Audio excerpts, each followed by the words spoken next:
I don't think anybody else is going to turn Yeah, up. usually if you ask people in the UK, oh, how are you? The best you get is, not too bad. Oh, they say, how are you at work? And I said, not happy at work. Don't ask a silly question. Surviving is usually my answer to that. Yeah. Or if they say, well, I'm still here. Yeah, they haven't got rid of me yet.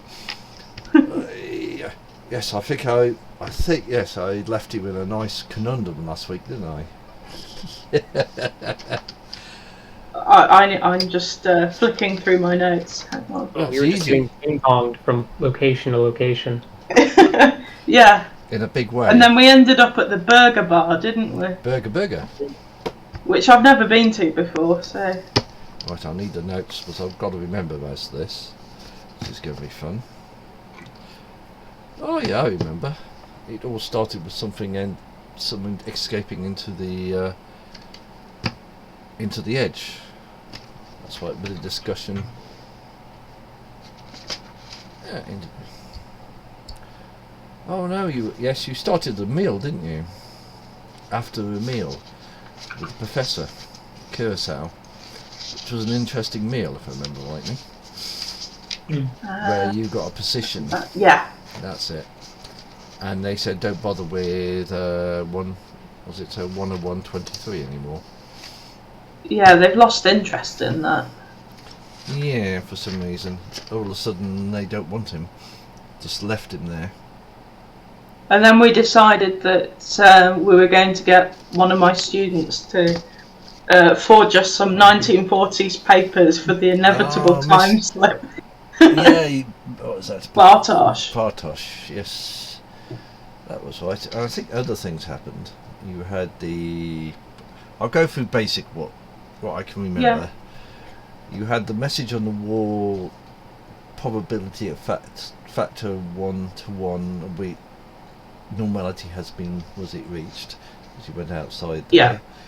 You were stopped by some Gestapo officers, of which was it Viktor, was it Stanley, was it landed a fist on one, who went down like a ton of things, and was it someone you recognised as Professor Henry Bonneville, was it sort of broke in and told them to go away before he does something nasty to them, and they actually complied. They actually all disappeared, if I remember rightly. I forgot to ask you at the time, Professor Bonneville. Yeah. He's the one who lives in the house on the island, isn't he? No, he's the one in the creepy house. The one that got you here in the first place. Oh, I thought that was the wrong person. Damn it, I should have had a word with him. Never mind. He's the guy that tricked you to come over here to go and speak to, was it a Dr. Vogel? Yeah, oh, I got those two mixed up. Yes. Damn it. Never mind. Yeah, Dr. Vogel, as in the false, was it alien DNA? That sort of thing. I think you had a visitor in your house when you got back to your flat. Yeah. Yep. Who was it? Went through a few things. Yeah. Well, I've told Mr. Kovacs about that, so yeah. You had Mr. Morningstar. Yeah. He's waiting for us, yeah. Yes, and I was talking about, I think it was... And then we went to the pub in the morning. Yes, you had the... What was it?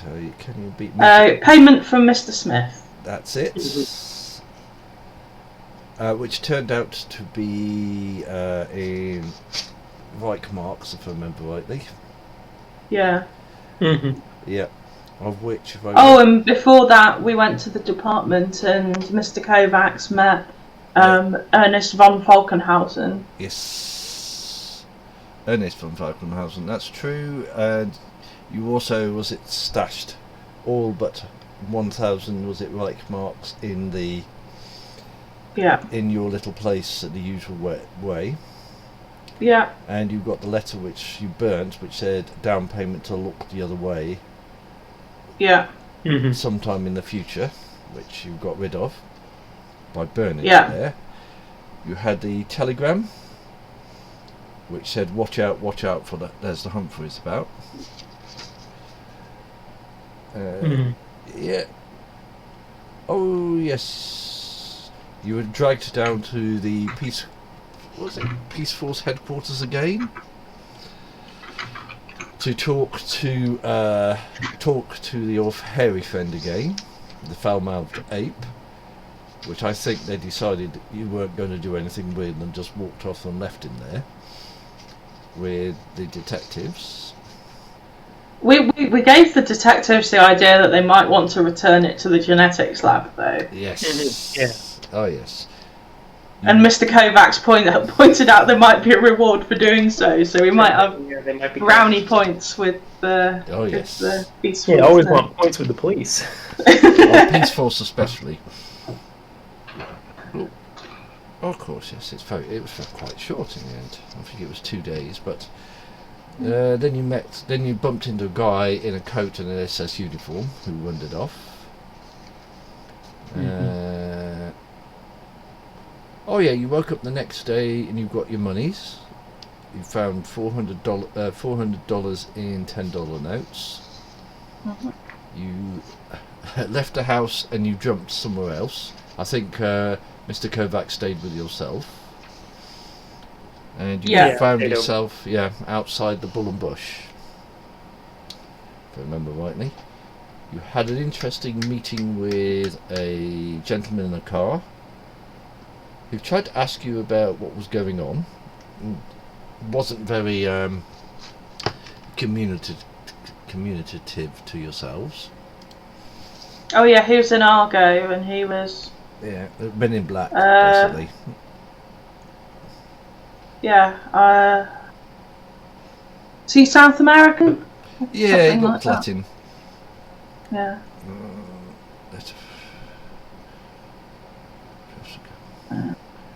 Yeah, Pete. Oh, you got the draft letter confirming your job from Professor Curacao. That's the day you met with Professor Ernst Falkenhausen.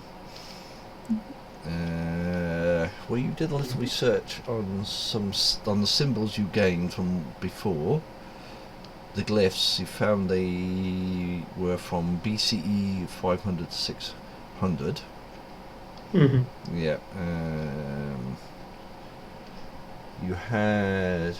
what else there? Oh, right, yeah, you put all your stuff in there. You kept one note.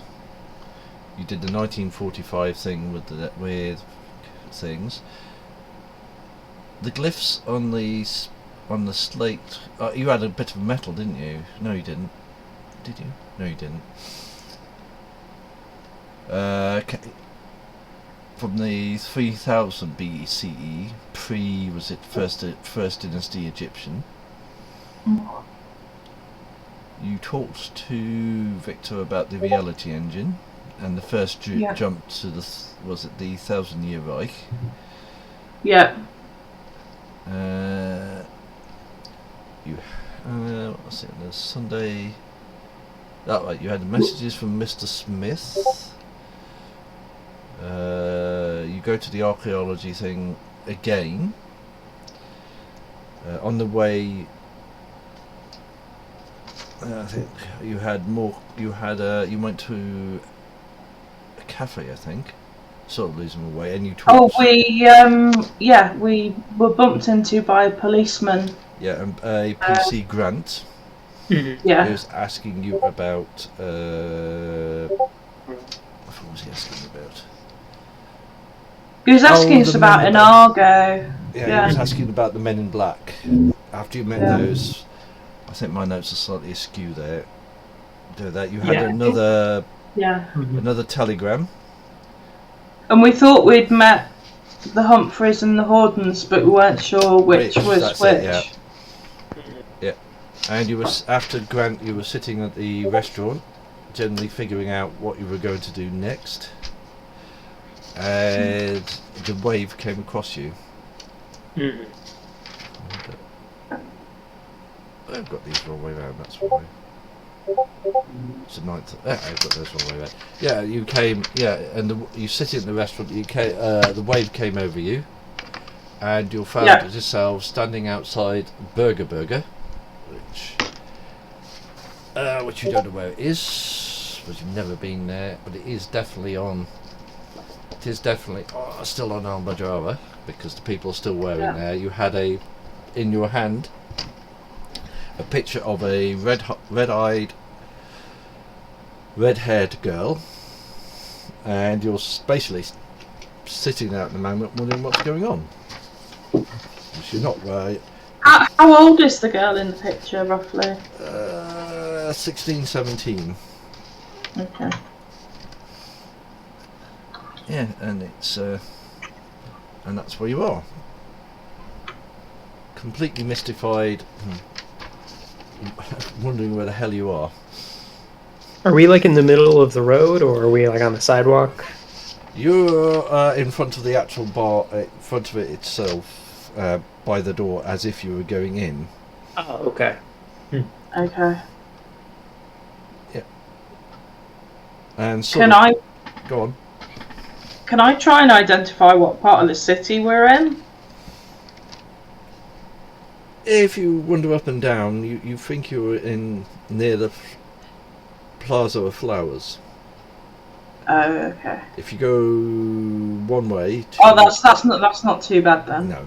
You go, look one way, if you look to your left, you'll see the Brink. If you look to the right, you'll see the Plaza. Okay.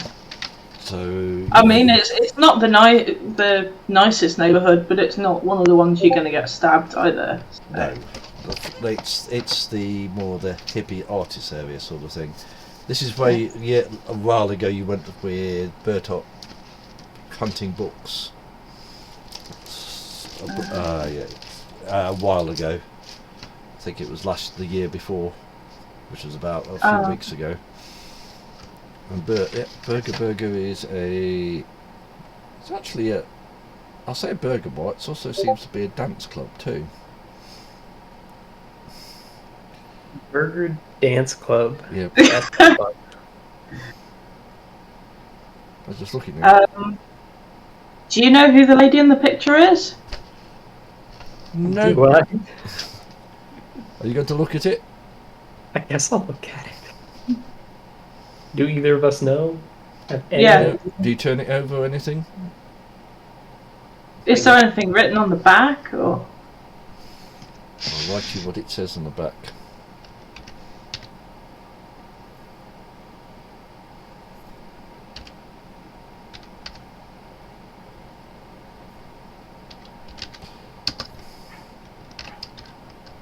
Oh, I can hear the dogs downstairs. Gonna think I've heard a puppy. Yeah, it's Bear.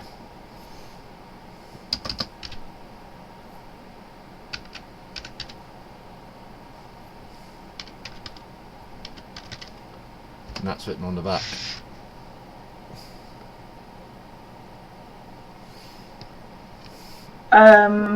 I will show Mr. Kovac.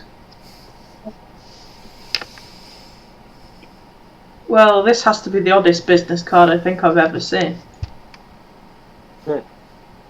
Yeah, it's... Huh. Takanaka Nabaru. Is he the Japanese chap who runs the restaurant? No. It looks like a Japanese name. It certainly looks like a Japanese name, and that looks like a mobile number. Do the numbers look like are they just like written on there, or do they look like they have meaning? Okay. So they are written on there. And as you're standing there, people are sort of walking around you, and was it sort of one or two of them just sort of, excuse me please, I want to get in. Yeah, sorry. Yeah, no, let's go in and out. There seems to be a mix of clientele goes in there. Young to old to, tourists. That sort of thing was going in there, and weirdos going in. Oh, alright. Should we go in? Did we need to go in here, or... I don't know is the answer to that. I mean, I've not been in this place before. I don't know. I've never been here. What I'll say from now on, whatever you were carrying, you need to make a note of. from now on. Oh, okay. Because that's all you're going to have. That's going to be constant. I'll give you a subtle hint. So you need to note. So if you're carrying the fire extinguisher, you're still carrying the fire extinguisher. Yes, I am carrying a fire extinguisher. What you've got on you is what you've got on. So anything you're carrying, you're still in the same clothes as you were. You haven't changed this time, unlike the last time. Okay, so the stuff that I have will be... he'll have his walking cane, because he always has that. I never had a thing. Did you have a mobile phone? Don't know whether he does or whether he doesn't. I think we thought about it and then we got too paranoid. Well, your pocket. Yeah, your pocket seems a bit heavier than it should be. Both your pockets. Oh no. Has someone dropped a phone in our pockets? You've got phones, yes. Huh. Alright. And it's not mine. Yeah, there you go. Yeah, I think I had a phone before. Yeah. So now I have 2 phones. Yeah. As long as you don't get 2 bills, that's fine. Oh, yeah. Yeah, they look fairly, a little bit more advanced than they usually are. As in, the ones you would have had would have been like Nokia's. These look like flat screen. Okay, so touch screen sort of thing. Oh, so it's not like a burner phone or something. Well, it's got a SIM in it, and it seems to have some familiar contacts in there. What contacts? People we know, or just one of them says, and yours says, both of yours says, was it Major Smith? Mm-hmm. And some of the people you've known in a while. And if you look at yours, you've got Major Smith, you've got your ex-wife's name. Okay. And there's an Archie in there too. Which I think it's Archie Reed's Dalton or Dalton Reed's. I can never remember which round it is. Archie. This is where I need to check my backstory.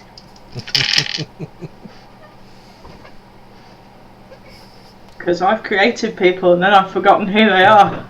And yeah, and your phone rings. And it says, it looks at it, and it's got Major Smith. Who's being mine or Mr. Kovac's? Yours. Yeah, I'll pick it up. This is Major Smith. I really need to talk to you quickly. Something very urgent has come up.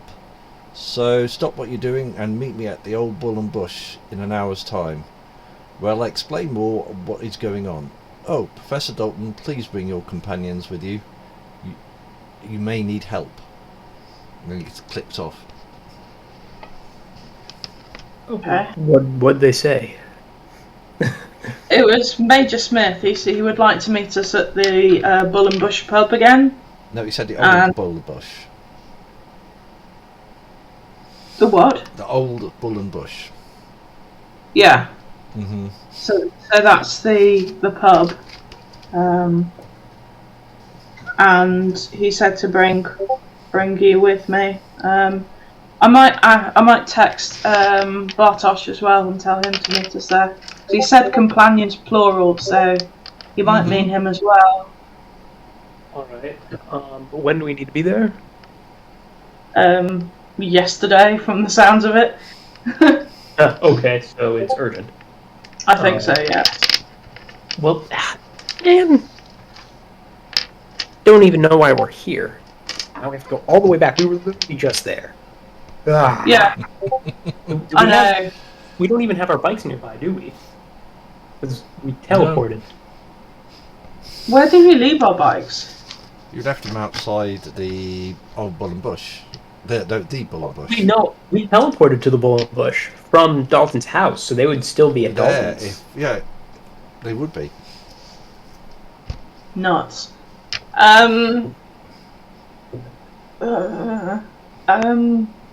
Is there one of those taxi bus things? Yeah. Is there one that's going that way fairly quickly, or there is? Yes. Dare we call a taxi? Yeah, we can get the one of the bus things. Yeah, you'll get there in about half an hour if you wanted to. Yeah. It sort of goes on. You go tuck tuck tuck all the way through.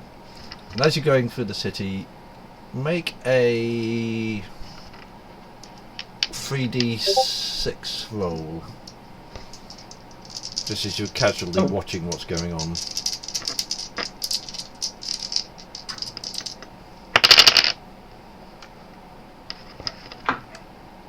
No, you did it wrong. It's too high.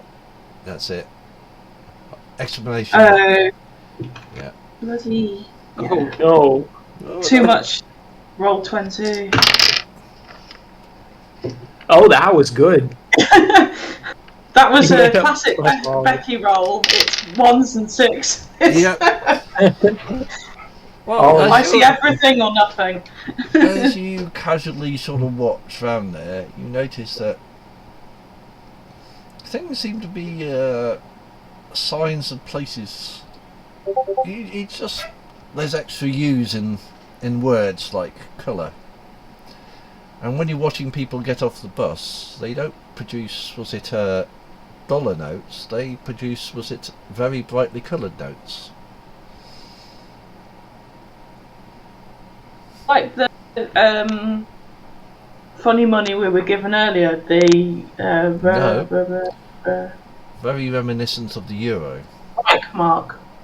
No, very reminiscent of the euro. Okay. Yeah. And that's not what they used previously. I'm probably just having a headache during all of this. Yeah, and the date on the guy's newspaper across the way, sure it says, as you sort of look closely, it says 2005. You sure it says that? And the weather's a little warmer than you left, as if it's early spring. Oh, we've really gone forward. Huh? What?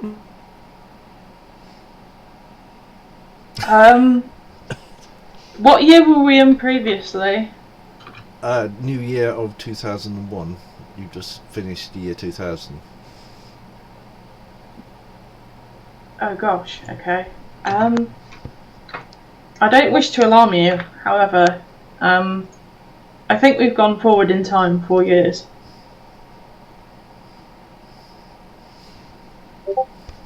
We're in 2005. Really? We missed our meeting 4 years. You've gone forward.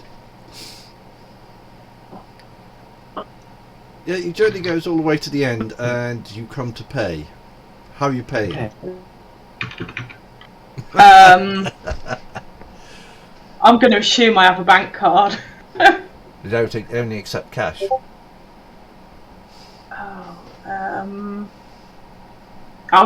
Can I try the money in my wallet?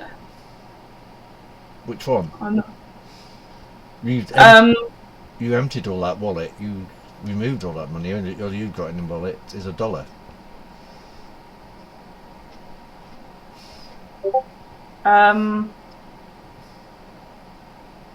Well, I sort of sit there blinking at you. A euro?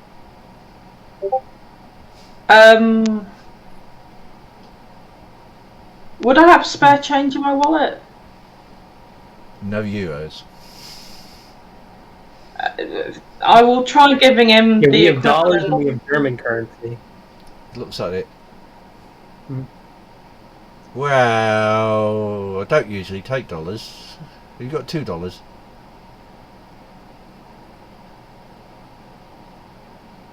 $2.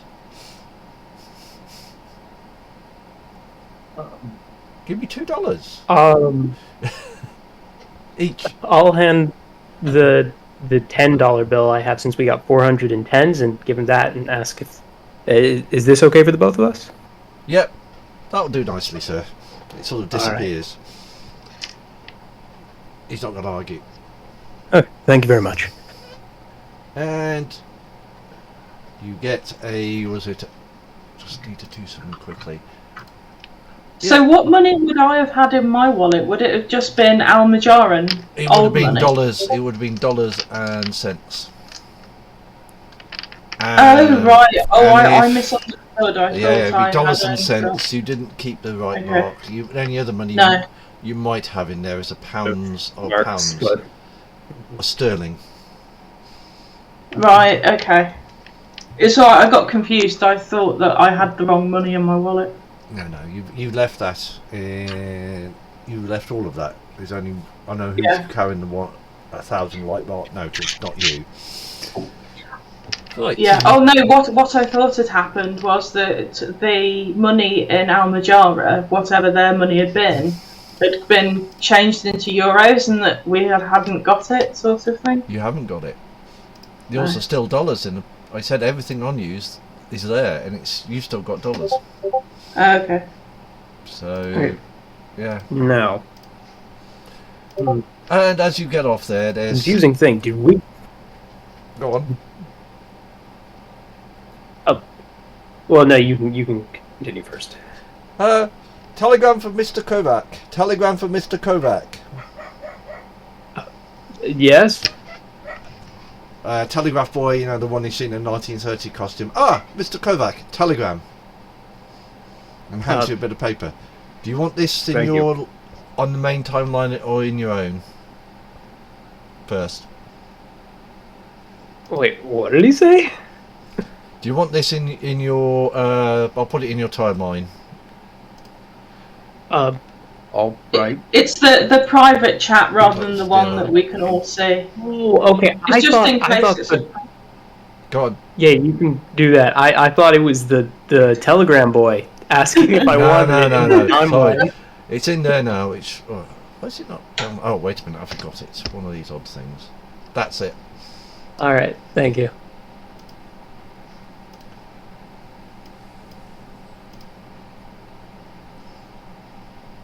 Huh.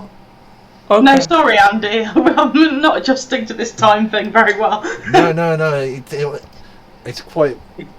It is meant to be a bit confusing because it sort of does the feeling. You've just jumped. Okay, so did we jump? I'm asking to Dalton. Do you think we just jumped right now on the bus, or do you think we jumped when we got to Burger and we just didn't realize it yet? I think we jumped We have when a we new got phone. to So is Burger. this phone like 2005 thing? Can I find a make date on the phone, like when it was made? That would have been. It's a fairly new phone, so it'd be about 2004. Yeah, that'll be in Okay. system settings, won't it? Huh. Yeah, probably struggling to open this phone and figure out how it works. Yeah. Bit old school. Oh my god, this hasn't got Snake on it. No, and it's all icons rather than. Damn, feels like it would just snap. That's the one. It's not like the old in 2001 the big. No, this is a thin phone. Are you going to show Mr. Dalton or Professor Dalton the letter? Yes. So it seems like we got another message from our friend, and this is just everything here is conflicting. I'm falling apart. So apparently, Tanaka Nabaru is a monster who will eat our brains out with the straw. So our friend says stop. As per usual, I don't think they've ever said anything but stop. Hang on, I haven't read the PDF yet. One moment. The stop is always how they end telegrams. Each sentence starts with ends with stop, so it's a bit weird.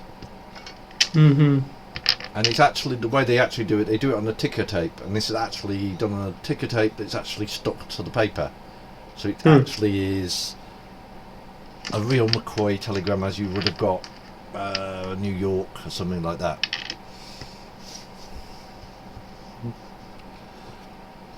Tanaka is a monster who will eat your brain with a straw. That's an interesting message. A friend. Oh, that's nice and descriptive. Yeah, so I was thinking, like, you know what? Things are crazy. I don't know who to trust. Usually I just trust my gut. But my gut has been blown to smithereens. And I was thinking, maybe this friend's a person we could trust, and everything's conflicting now. What are your 2 cents on this, Dalton? I'm falling apart. You're standing... Yeah. Well, I've never met a Tankenaru Nabaru before. And let's face it, the picture's rather disturbing. So maybe we just leave it for a while? Yep, you're right. I mean, maybe we weren't even supposed to be the people who got this. Maybe. So we can just keep it, and then if he turns up, we know to be careful. I mean, I would hope there's not a monster that can eat your brain through a straw on this island. However, it's Almajara, so it might happen. Well, theoretically, anyone could drink your brain out with a straw, given the right instruments. But it's more the one who's willing to do it. Yeah. Yeah, you're standing outside of the... As you look up, it says... It doesn't say the Bull and Bush pub, it says the old Bull and Bush. But other than that, it looks exactly the same. This change of management? Alright. Possibly. Well, shall we go inside and see if we end up back home? Well, that would certainly be nice, but I have a bad feeling it's not how it's going to turn out. After you. Yeah, we'll go inside. Is it the same barman? Yeah, same barman. And as you go in, you see a familiar face, sort of... Something different about it. You would have picked Mr. Smith. And he gets up. And he sort of walks about. Ah, nice to see you, Professor, was it, Dalton? Glad you're here, Miss Viktor. Would you please follow me? We have some urgent business. What's different about him? Does he look older? He doesn't look... There's just... You can't put your finger on it. He's a little bit... He's still...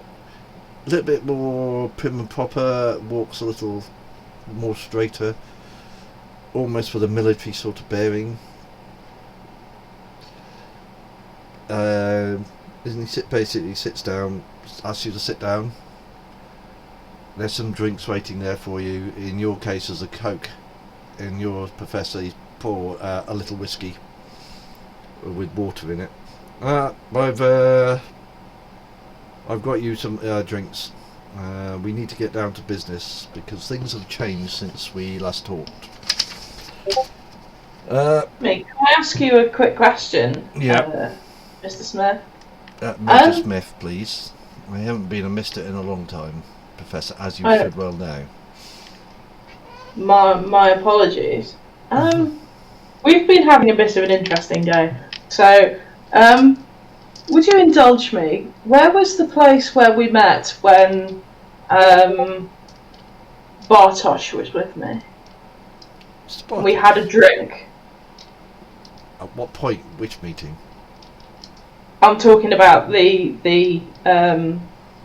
one in the tea place, in the tea room. I just want to check it's him, basically. We have met in the tea place a number of times, usually over business.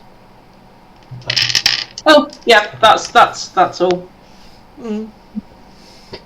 Anyway, I must get on because I've got a lot to do. We sort of need your expertise, Professor Dalton. with ancient cultures, as something strange has been found in the docklands of London a few days ago. At the moment, I will say it's all very hush hush, as the British government do not want this getting out because due to its nature. I'll just give you a background. About a few months ago, some developers were digging a new foundations for a new building somewhere in the London docklands. At near the surface of the soil level, they found the remains of what I think it was a Victorian warehouse, which showed massive damage, which strangely had been burnt for some unknown reason. Scattered around the site there were various bits, bobs of machinery dating back to the Victorian era, they think. Notably, normally this would not have been remarkable, but some symbols were found on the number of the parts of the machine of an occult nature, along with some bodies which were totally unnatural. So it was decided, due to the nature of that site, that its existence would be kept quiet for obvious reasons, as it would be difficult to explain. Sorry for the long explanation, but I thought you needed to know a little of what was going on before, but some details will be kept back. So getting to the point, Professor Dalton, the British government, through the likes of myself, would like you to do a little research into the nature of these symbols. They are prepared to pay you some €1,000 plus €1,000 once you've completed your research. I assume you're interested, Professor Dalton. Yeah, the symbols sound quite interesting. Nothing that we've seen in other more common text, I imagine. Indeed so. But as you said, it's sort of on a need-to-know basis. So, Of course. I am glad that you said yes. I thought you would. I spent some sorry about that. Some photographs and sample of the symbols with the symbols on. I've also appreciate that you keep their existence to yourselves. You understand? Okay. Yeah. He sort of reaches down the side, produces a case, a plain brown folder, and a piece of metal, which is, well, you think is metal. It's something wrapped in a cloth, and dumps it onto the table. These are images of the symbols and the piece of the metal, one of the metal pieces found on the site. Okay. You may keep the items and the photographs, as reference, but we would like them back once you've completed your research. Okay. The people in question think the symbols are occult significant, and they are very old indeed, suspecting they date before the first dynasty Egypt. Professor, I will get someone else to find Takamama Narubu's daughter. This is far more important and better suited for your group's skills. So, Professor Dalton, I need to go. I'll have another pressing engagement. I expect you to do this research first, as fast as possible, and this answer as soon as possible. Please contact me when you arrange the meeting. Good day, Professor Dalton. Good day, Victor. May I ask you a question before you leave? If it's a quick one. It is. You mentioned there was something wrong with the bodies around the machine. What was wrong? All I know is they were unnatural. Okay. Ah. Is that in the file? No pictures of the bodies. Oh yes. He pulls out a envelope and drops it onto the table. That's your down payment. Oh, thank you.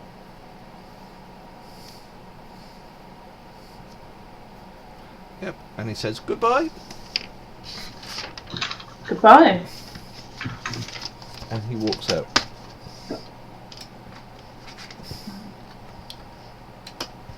So you're left in the pub. Yep. I'll split the cash half each. I'm assuming Mr. Kovacs will want to help with this one. Oh, but I don't need the money. I think I You should. sure? Oh, actually, euros. The euros? Yeah, you're. Yeah. Yeah, okay. Give a little bit then. Yeah, that's why I split it, because then we've both got some if we need it. How much is in the envelope? And a familiar voice says, there should be €1,000 in the envelope.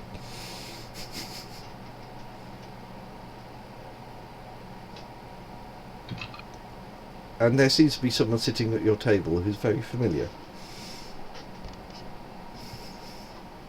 Who is it? I half know, I think. Yes, a very cultured English accent. He was sitting in your flat apartment a while ago. Yeah. Good afternoon, Mr. Morningstar. Good afternoon. I thought I would catch you here, as I have a little bit of information about what could be going on. I suppose you want to hear it. Depends what we have to do in return. Oh, nothing. Yet. I am jesting. There is no price for this information, as what is happening is very bad, would lead to destruction, would lead to my destruction, and is bad for business. It seems there is an individual behind all what is happening, and the machines, though all I could divine, something is blocking me looking into it deeper. Oh, I'd researched the symbols Major Smith gave you, as I suspect they may lead you to the who is behind this. Okay. Or a name at least. Sorry, I cannot give you any more hints at the moment, as sometimes I have to play within rules. So I wish you a good afternoon and happy hunting. At which point he gets up and walks out. And as he walks out, he touches a shoulder of a gentleman who's sort of sitting at a table, who promptly drops his glass and sort of leans back, sort of drops back, and goes very still. And walks out the pub. So he's going from killing plants to now just killing people. Yeah. Outright.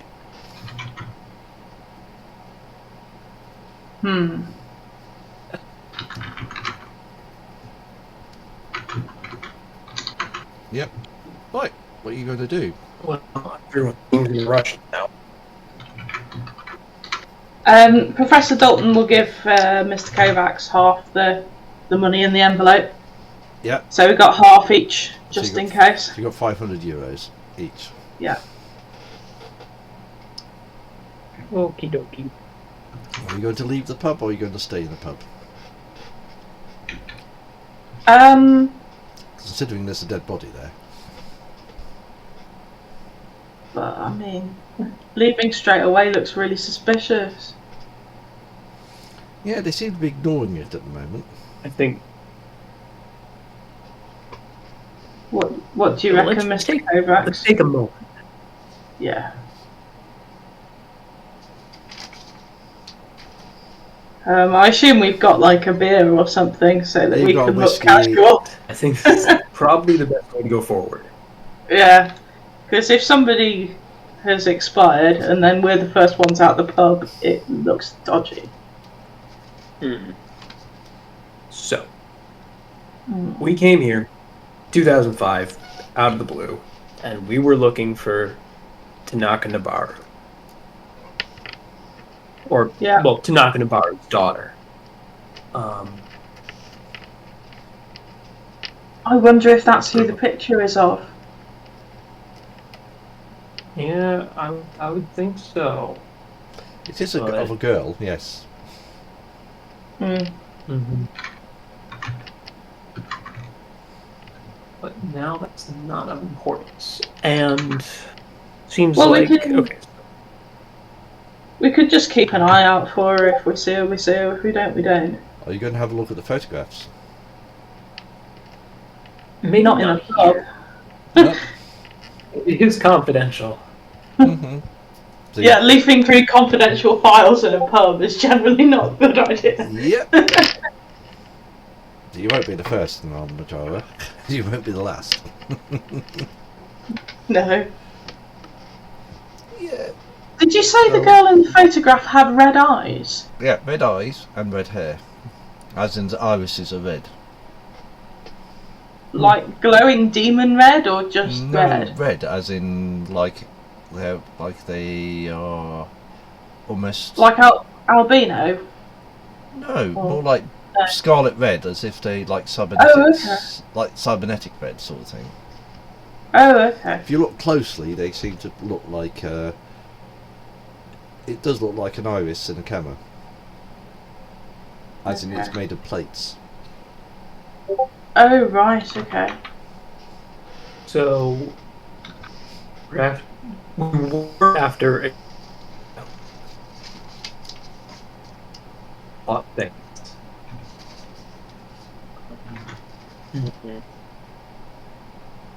So, I mean, does she look human other than that? Yeah, she looks perfectly human.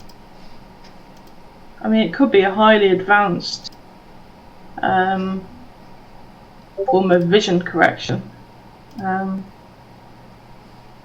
Or maybe she's not human at all.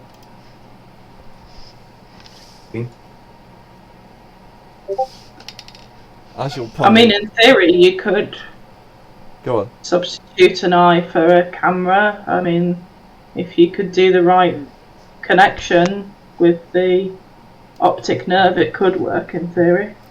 Mm-hmm. You hear from the door.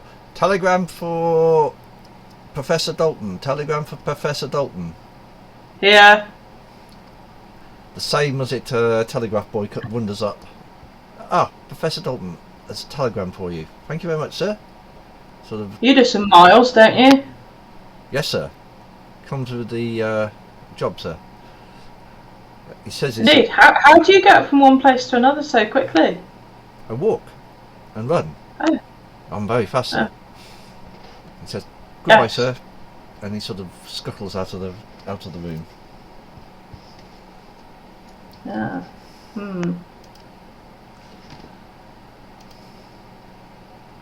Does he always seem out of breath when he appears? No, he seems quite used to it. Oh, wait a minute. Fair enough. Is it that one I need? I've just got to find if I've got the right one.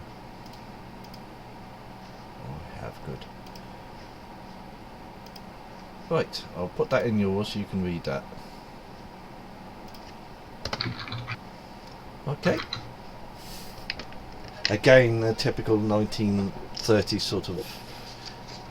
Is it telegram? Yeah, ticker tape. That's yeah. it, stock. Hmm. And you've been there before.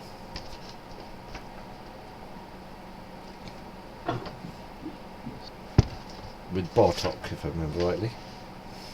Be at the Sequins tonight at 8 p.m. Tanya Hussein. Does the name Tanya Hussein ring a bell? No.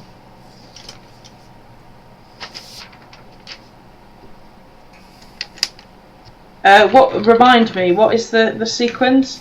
It's a club. It's Okay. the one you went to where you met James Bond with Bartok. Oh, Ace, that one. You met the weird Victorian gentleman on the outside in a, was it full Yeah. Victorian, and the cape and the gloves. And the cane. It's the type of place where you have to make sure you're presentable, isn't it? Yes. It's a very poosh place. Yeah, I'll show Mr. Kovacs the invite.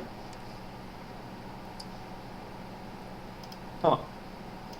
Is there just a telegram on Almajar? Is that just how we send messages now? No. telegrams have not been in this form, haven't been used since the 1930s. Yeah, it's only started happening since the time slips. Do you think Tanya Hussian is our friend in question? It does have the stop.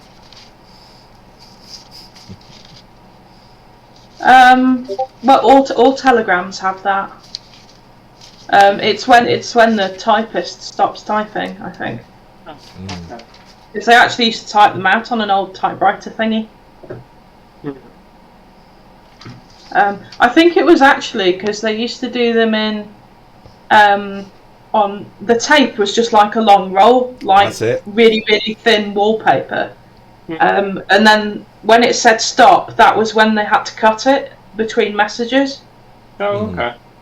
Yeah, because you'd have a message for one person, and then it would say stop. You'd cut it, give it to the guy who's going to run to that person, and then the next one comes through, and then you cut it, and it goes to the next person. Except this one uses stop. Yeah. So they do it every second one. Yeah. Interesting. Yeah. And So. Go on. So yes, these telegrams have only started appearing since the time slips. I don't know how people know how to use them. Or how they find you. Well, yeah, that as well. Or, yeah. You hear a thud. Has that guy just hit the floor? He sort of fell forward onto the table. And all you see the barman just go, shake his head, drunk again. And just keeps cleaning his glass. Well, now could be an opportune moment to go. Yeah, I think we should. Yeah. We'll go back to where I previously lived in 2001 and hope that I haven't moved. Strangely, your house is there. No motorcycles.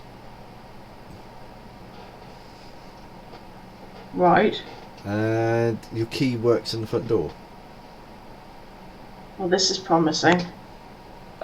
And your dog's still there. Maybe knock. Knock first, just in case there's someone else there. Yeah, you just got a barking dog. Well, my dog's still here, so... Mm-hmm. Yeah. Is it all my stuff as well? Yeah, there's a picture. Alright. There's a picture of your ex-wife. Hopefully, your dog. I guess we can go in. Yeah, does the dog act weirdly around me or anything like that? No, it just does as if he knows you. Oh, good. There is one unusual thing. There's a picture of your wife on the wall with a boy.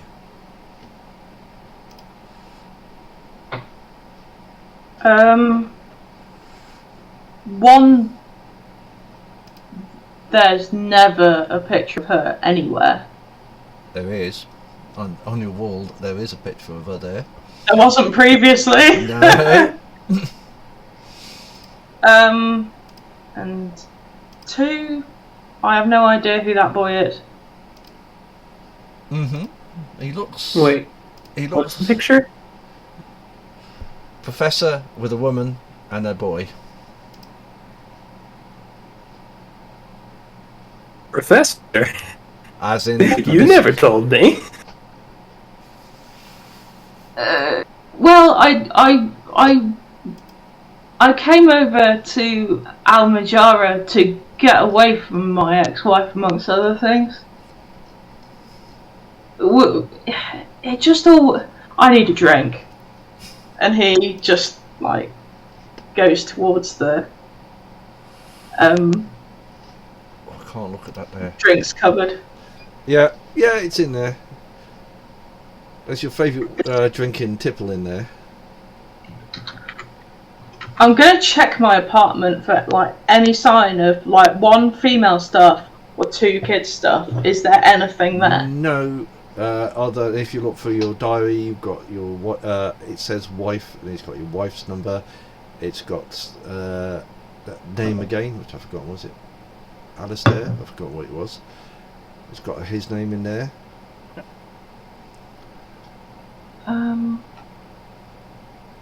I'm seriously going to have to check my backstory. One moment. Sorry if I'm cutting out. My line keeps dying. That's fine. Oh no. Oh no.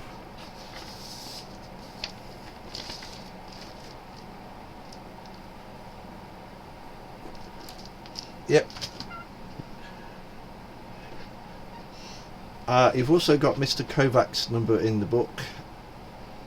Okay. And against Mr. Kovac, there in brackets below, it's got the name works for Major Scott. Major Scott or Major Smythe? Oh, it's Major Smith, sorry. Smith, sorry. Yeah, I'm Yeah. getting confused. No, sorry, Victor, it says works for Major Smith. Okay. So apparently you work for Major Smith. I guess I'm employed. Well, Are you wearing a ring? oh, good point. Am I? No. The only thing you Is gained, there a tan You might line? want to get. there's no tan line. The only thing you gained was the phones. It's alright, okay. you I can might just want drop to see if down you- the sink, it's fine. Okay. I'm just worried. You're worried. Yes, I'm worried. Why are you worried? I just found out that my I'm still married to my ex-wife and I've possibly got a son. Okay, let me phrase this. I'm worried for you. I'm I worried don't want to for be you. in the crossfire between something that's going on here. Because that's where I draw the line. Yeah, the only person you'll find in the flat was it Mr. Was it Bertel? Oh, Bartosz. Bartos is still there, still much the same as before. Older? No, still the same. He seems to know you. Was it? He said, "Oh, hello, Victor. You're back again, are you? How's the Major treating you? Is he treating you all right?" Yeah, as well as he can. Tell me, what year do you think it is? What, you don't know? It's 2005. Oh, Where have I'm you just been? curious what you were thinking. Have you been taking those funny drugs again? No, don't worry. No more of that. That's good. And he goes back to writing his blog. I'm gonna. Well, no, Professor, you can say whatever you can say. Bartosz? Yes. This is going to sound like an exceptionally strange question, but, you haven't seen Imogen recently, have you? Not since the last time she visited, last Christmas. Excellent. Okay. Yeah, she's still. I believe you said she was working in Egypt. Oh, thank God. Okay. Yeah, that's great. Okay, I'm taking Professor to the side. Okay, so you are married, but your wife's away. I agree. This is good.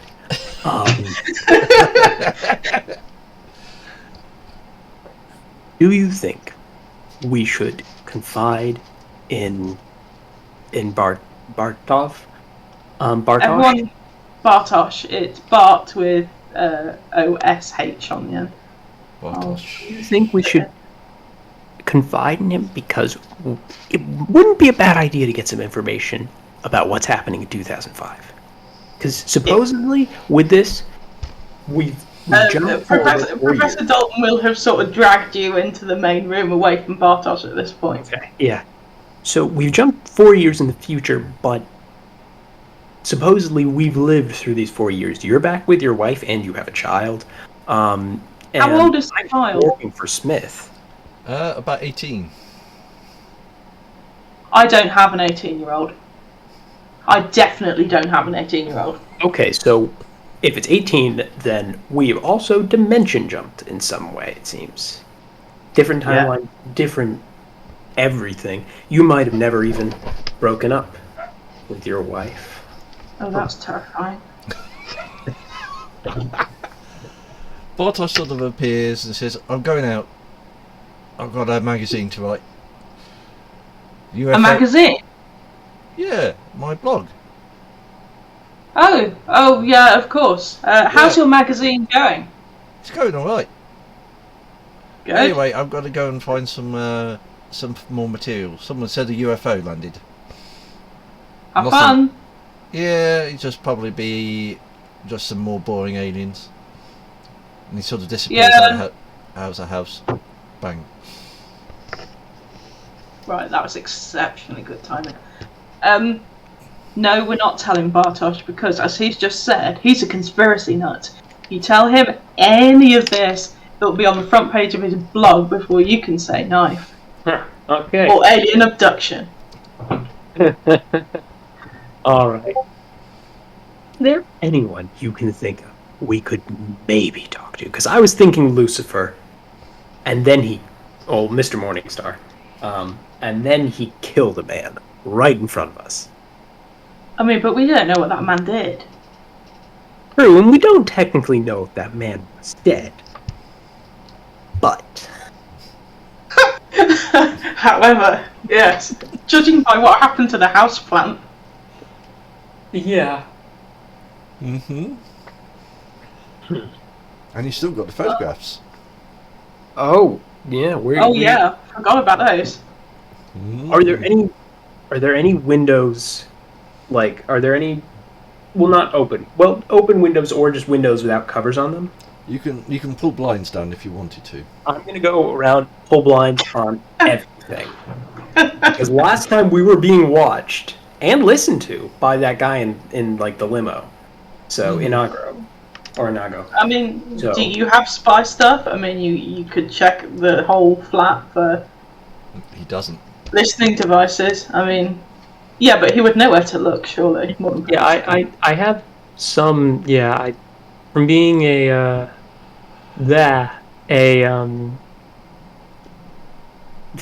security, Yeah. If you're getting the name of the job, security consultant. Yes. I have an idea. So I will search the entire place for bugs. You don't find any. I find no bugs. All right, we are maybe not bugged. Maybe. Mm-hmm. Excellent. Right. Are you going to open the pictures and the cloth?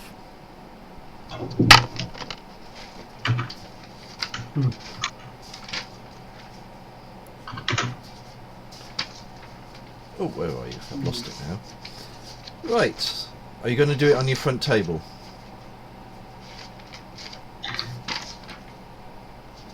I mean, we could probably go into the study. There'll be less windows in there, and we can look stuff up if we need to. Mm-hmm. Sounds like a plan. Yep, you wander into the study. What time of year is it? If you look in the phone, it's March, and it's March. It's Thursday, the 3rd of March.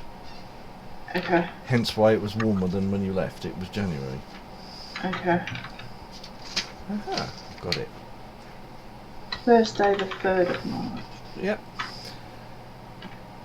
And you put the folder on there, you open the cloth, and you find it's a bit of metal. Cast iron, about 10 centimetres by 1 centimetre bar. It has a series of symbols on it. You've seen these before, and you've seen this sort of bar before. Oh, does it match the other one? You were wearing. I'll give you a subtle hint here. You were wearing, was it Victorian clothes at the time? Yeah, we went to. Oh, we've seen the machine. We saw this explosion happen. Yep. Yeah, It disappeared as soon as it happened. So it looks that's like. why I asked about the bodies. Oh yeah. That was. That wasn't. That must have been something that happened after we left.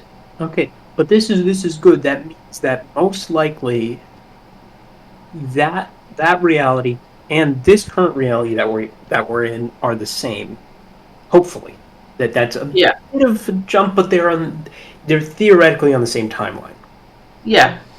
And if you open up the photographs, you'll see basically a dig, and you'll see pictures of various bits of metal, twisted, blown up, cogs, chains, much as you saw before,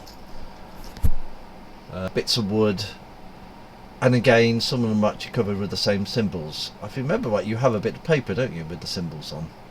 Yeah. To Professor Dalton's trained eye as an archaeologist, has it been excavated in a competent way? Yes. Okay. Well, they've done good work on the archaeology, that's for sure. Again, I'm glad you approve.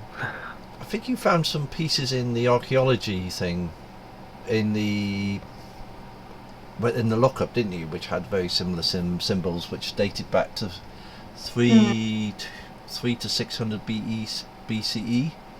Yeah, that's what we had the notes for last time when we were starting to study what this was. And that dated back even more, if I remember rightly. Yeah. There's the second notes. Oh, that's all right.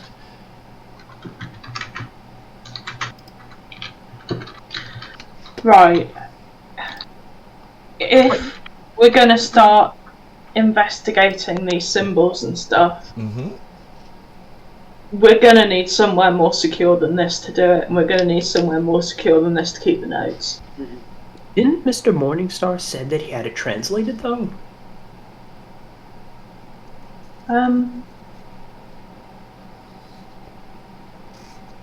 Can't remember what he said now.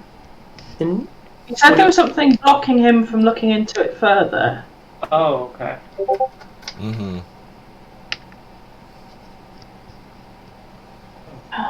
He's just a very unsettling man, isn't he? Yeah, you can say that again. Where do you suggest is more secure? I'm assuming the university probably isn't that much more secure. But No. I mean, the vault's great, but everyone and their mother who's got a university access card has access to it. So it's also the one place where you're likely to find the information you need. Yeah. I mean, the way I hide stuff in the vault is I put it in a box and I give it the most boring name I can possibly think of, like Past Papers 2005, and then just leave it on the shelf, because who's going to look at those? fair enough. I wonder... If time's passed, the archaeology department has still gone on. There could be some new things in there, maybe even new things from you, potentially. Or from your wife. Yeah, that might be worth looking into. Maybe not a place where we're going to do a lot of research, but we can at least get some information there, maybe. We can get, we can get some information. It's just going to be a case of we'll need somewhere where we can pull it all together, lock it and leave it, and know that it's safe. Yeah. And ideally somewhere that we could access in all timelines. I've no idea. That would be really nice. I mean, this sounds mental. However, what if we rented a room at the pub? Indefinitely? I mean, how pricey can it be? Oh, well, who knows? It could change. Isn't it just... We could also theoretically... Well, How much do you trust the people at the pub, though? As much as I trust anybody on Almajara, which is not an awful lot. Fair point. Fair point. We'd probably still want to hide it there. Well, I mean, I have no idea who the good guys are, who the bad guys are. What the hell's happening with this timeline? Mm-hmm. And what time is it? It's now probably about 3 in the afternoon. Well, we've got a bit of time before we have to go and see Ms. Hussein, whoever that is. Mm-hmm. Can I have a rifle through my desk? Yeah. And the places where I usually keep paperwork and stuff. Yeah. And see if I can piece together the differences between my life as I know it and what the hell's happened over the last 4 years. Yeah, you can get a little bit. First thing you notice, you don't work for Professor Ernst von Falkenhausen. You work for Professor Kurisau. Okay. You work for the Department of Paranormal Studies. Well, I guess I took my my 6-month sabbatical to a full-blown job. No, you've always worked there since you arrived on the island in the year 2000. You see, that's the difference. When I first came here, I worked in archaeology. Mm-hmm. Then they moved me across. And you find a letter of recommendation from your old college, saying that you're aptly suited for the post. Okay. Why? Because they asked for someone who because this department asked for someone with archaeological qualifications. Ah, right, okay.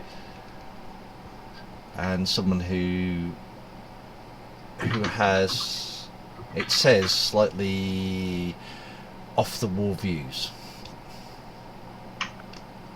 and doesn't ask too many questions, etc. And Professor Dalton snorts and he's like, I don't have off the wall views. Yeah, and you've travelled a little bit. Yeah. You've been off the island a number of times. You've got postcards from Greece, from Egypt, from the Middle East. Okay. Nothing to do with monkeys or broadcast, anything like that. Okay. It's been just a series of trips, and that's it. And your research tends to be into, it's strangely much the same. Ancient history, but with a slight different bent to it. Okay. As in to do with very early ancient Egyptian and Babylonian, times. And the more the anomalies there. Like is it the Aranaki? The winged men? Okay. I mean, I wish we didn't have to go and meet this woman. I'm really tempted to spend the entire evening reading my own research for the last 4 years and catching up with myself. Well, what we can do, if we plan to go to the university, we can also go into the paranormal department and see if there's anything interesting there. Yes, that's true. Do I have my research in electronic form? No, I think most of it's in your papers. Right, okay. Yeah.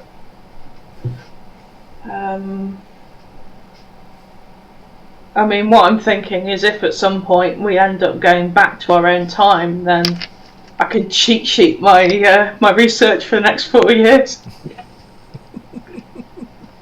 No, there's all papers there.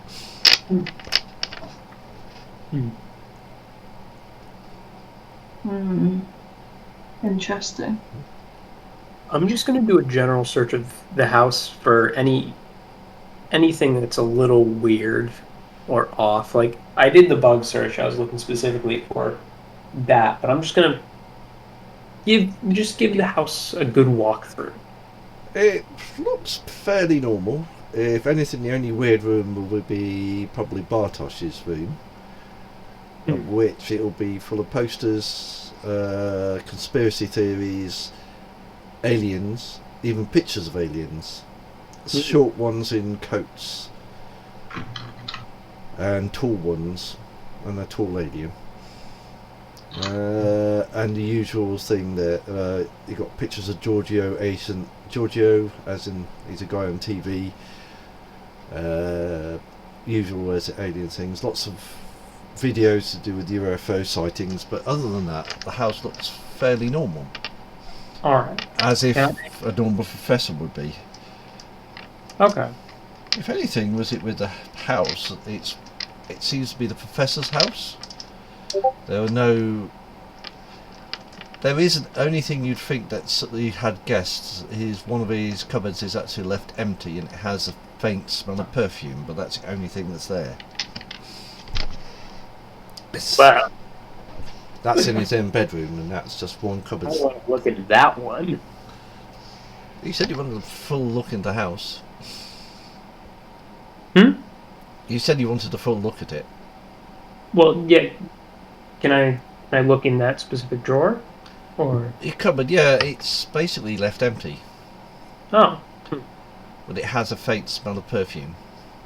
As if it's deliberately left empty for a guest. Oh, okay. Interesting. As I'm going through, I will just... I'm assuming there's kitchen knives in the kitchen? Yep. I will take a kitchen knife.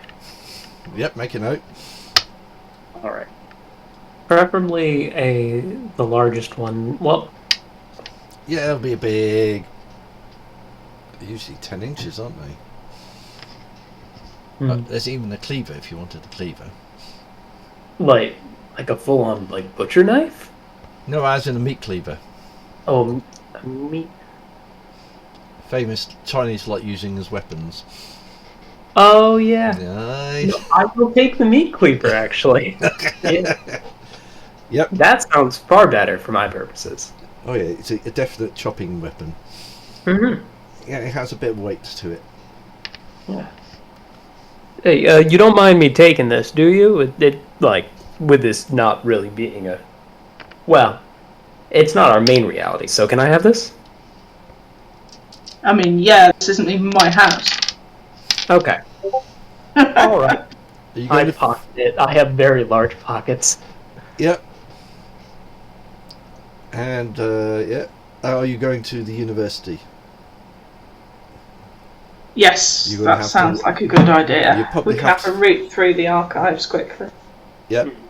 You probably have to walk there because you don't have your bikes. Mm-hmm.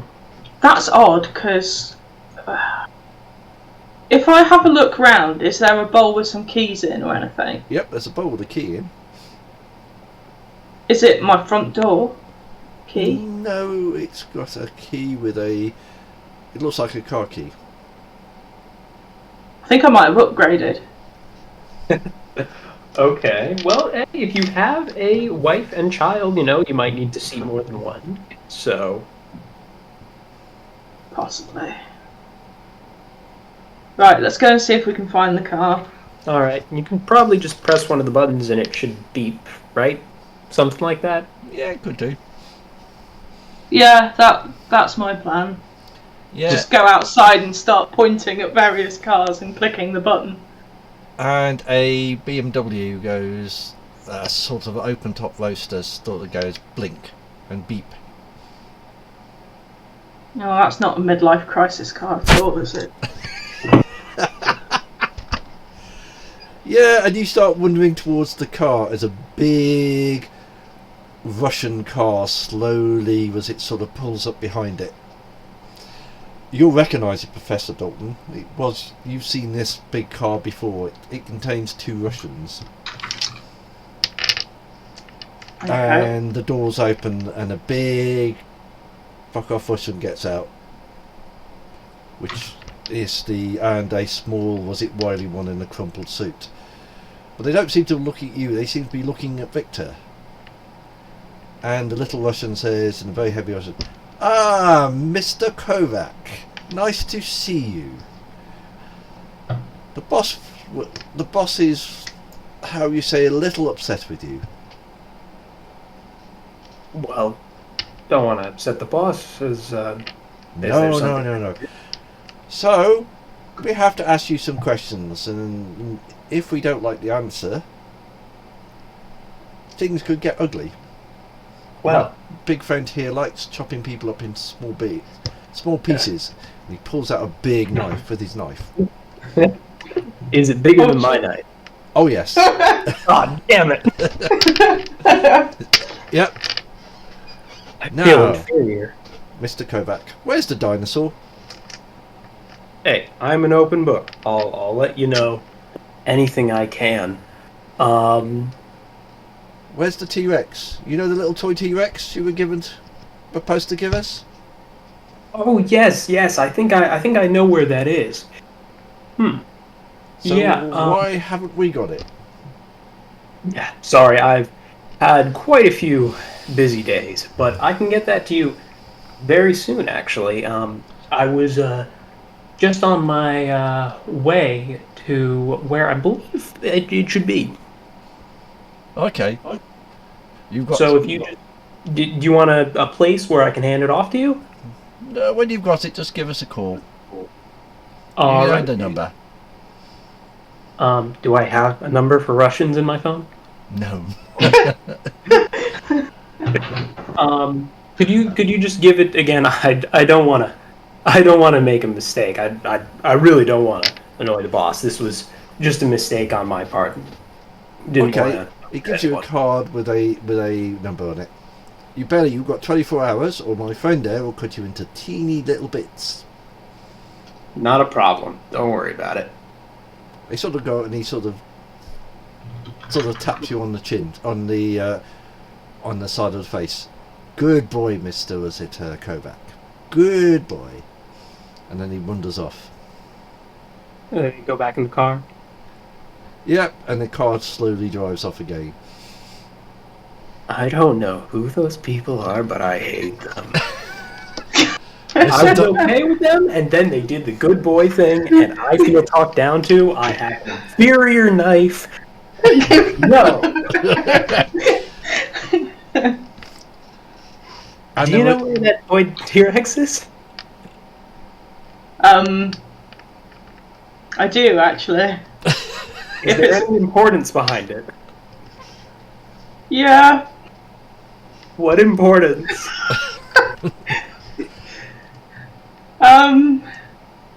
It's yeah, get in the car. Okay. Professor Dalton gets in the car and I remember you mentioning something about this, but I know nothing. Completely out of context. And now the Russians want it. he presses the button on the car that makes the hood go up. Yeah. And so that we're in a enclosed space. I was posed the exact same question in the exact same threatening way when I first arrived to Al Majara, and everybody wanted this bloody dinosaur. I told them all to naff off because I didn't have the dinosaur, which I didn't at that point, and then I did have the dinosaur, and then I got two of them. And then... Oh, what did we do? We got out of it somehow. You had two. You gave one away. Yeah, we gave one away, which I think we called Steggy, because it was a Stegosaurus. Yeah. But we still have Rexy, as far as I know, which is the T-Rex. That's it. And the weird thing about the dinosaurs is that they're made of a material and a metal which I have never seen before in my life. It's not on the periodic table. It's not a known alloy.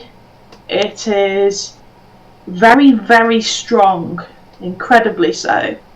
and it would have, I would imagine, significant military applications. Huh. All right. So I traded the Stegosaurus with, I can't even remember who it was. I think it was to do. Oh, I can't remember. Myself, I think it was. I don't think it was the Russians. I think we blagged them, or Tom blagged them to Yes. be more accurate. Bartosz blagged them. Bartosz blagged them somehow, and I can't remember how. No, I think you actually gave it to them, as far as I remember, and they were quite happy. Well, I can't remember if there was more than one group asking about the dinosaur. It might have been the same time as the broadcast, so you had lots. Yeah, yeah, there was lots of things. Yeah, the Russians are obsessed with this dinosaur, so he might have just given them one in the end. When it's come back. But Okay. we kept the second one as a backup, just in case. Okay. Can we clarify who Mr. Smith is again? Just if I'm working for him, what does that mean I'm working for? Mr. Smith. Well, I met him when I first arrived on Amajara.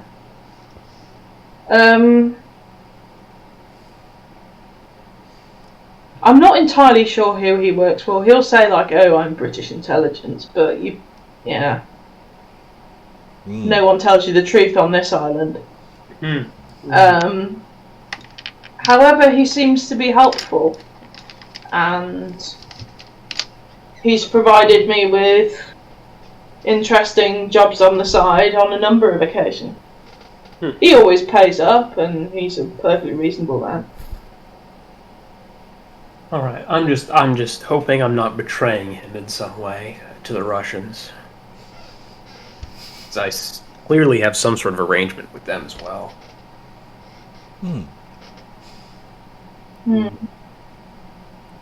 Well, 24 hours to figure that out. I mean, and that's assuming we'll still be here then. Yep, that's true. Yeah. After probably a half an hour drive through the murderous traffic to Al-Majara, nothing ever changes between realities. The driving conditions are still bad. You eventually get to the university. It looks familiar. Yeah. Same square, same parking spaces, much as you've seen it before. There seems to be no difference. Cool. Do I have my own parking space? Yeah, just not quite where it used to be. Is it nearer the building or further away? Further away. Okay. It's interesting. Yeah. Yeah. So, yeah, I'll park the car and then we can go and have a look in the... Well, we could have a look in my office in here, and then we can have a look in the vault. Okay, so paranormal in your office, and then... Oh no, I don't know where my office is. Yeah, because if you're in the paranormal, then it might be over there. Your office Let's has just hope... Go on. Well, let's just hope my pass still works for the archaeology department vault. Alright. Let's give it a go. Yeah, you go to the vault and your pass doesn't work. How complicated is the vault? Like, is it a proper, like, big vault door, or is it just, like, a door with a card? Door with a card. Okay, is there anyone else in this room, like, in the archaeology department right now? If you look up, there seems to be a camera watching the door. The security seems to be a bit more strict now than you remember the other place. So remember, right, you could open this easily. Yeah? Yeah. I'm wondering if I can blag myself a key card. Or you could lift one off somebody. If you can do that. Not too skilled with that, but I could maybe intimidate it off someone. What are you going to ask? We could, yeah, let's go and see if we can talk to the person on reception and see if they're nice or not. Alright, yeah, you should talk first, see if you can say Yeah. maybe doing a joint Yeah. study with the archaeology department. Mm-hmm. Because Yeah. that could be very believable. Yeah. You Yep, I will go across to reception. good evening, Professor Dalton. Nice to see you again. What can I do for you? I need to get in the archaeology vault. We're doing a cross-department project. I've accidentally left some papers with another member of staff, and they've shoved them in there, but they've gone home. Yeah. Follow me. Oh, thank you. That's no problem, Professor. And she sort of wanders up and opens the vault. There you are, Professor. Oh, thank you. Tell me when you're finished, please. Yes, of course. Well, that worked. Yeah. Now, question is, you labeled some of these boxes in the other world, but if you've never been in the archaeology department, I don't. Yeah, it's going to be if they're there. Mm-hmm. You know the box labels that I'm looking for that say like past papers 2001 or something? Do you want to guess? Are they there? No. Oh. Again, there are some familiar items with the same symbols you've got on yours, which were dated, I think, 600 BCE. Is there anything new? Not really. It's much the same as you would have thought before. are there any keys in here? Nope. Okay. Not key. Oh, well, if they are, they're all old keys. As in Nothing- Victorian keys to do with older houses. Okay.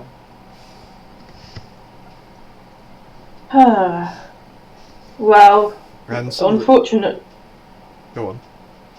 I was going to say, unfortunately, that means we need to track down the dinosaur again. Yeah, was it in here? Did you leave it in here, or was it somewhere else? Yeah, I left it in here in a box. Mm-hmm. Well, let's check your office and then see maybe the paranormal area has a vault as well. It could be, if this is parallel enough, then maybe all your things are in there. Yeah, because I would hope that I would have thought in the same way, so I would have hopefully left it in a similar place. Mm-hmm. Yeah, let's give it a go at the paranormal department. Mm-hmm. The symbols on these items, Mark, are very similar to the ones you've got in your hand. Okay, so it's the same language. It's the same. Is it the same word? No, same very basic hieroglyphs, and these things are, if you look at the labels, are said to have found in Al Majara. Right. Oh my god. There's a second machine. But these are just like stone artifacts, statues. The objects that look similar Mm-hmm. are they metal? Are they cast in the same way, or is it older? They're stone. They're stone figurines of various bits of building. Much like the Egyptians would do, you get a sort of a flat stone with the symbols on. It looks. Do they look the same shape as the ones we've had from London? Yes. The date's wrong on them. Or you think the date's wrong Right. on them. What I'm wondering, and this is just me thinking aloud, is if the machine in London was based on a far older design, they copied it, and the original is somewhere here.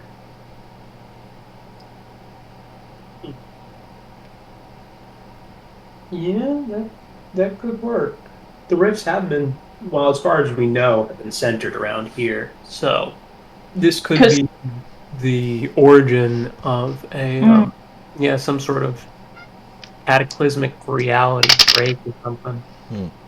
And then when we went over to London, it seems like there had also been one there. So some sort of connection between the two. Who knows? As you sort of go through them, you see an image. You see a remarkably well preserved, was it statue from that time, of a woman. Or what you think is a woman. With, was it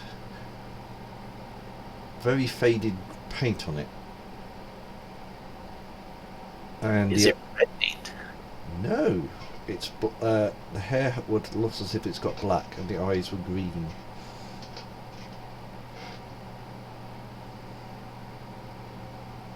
Do we recognise the features? No. But it looks important. Okay.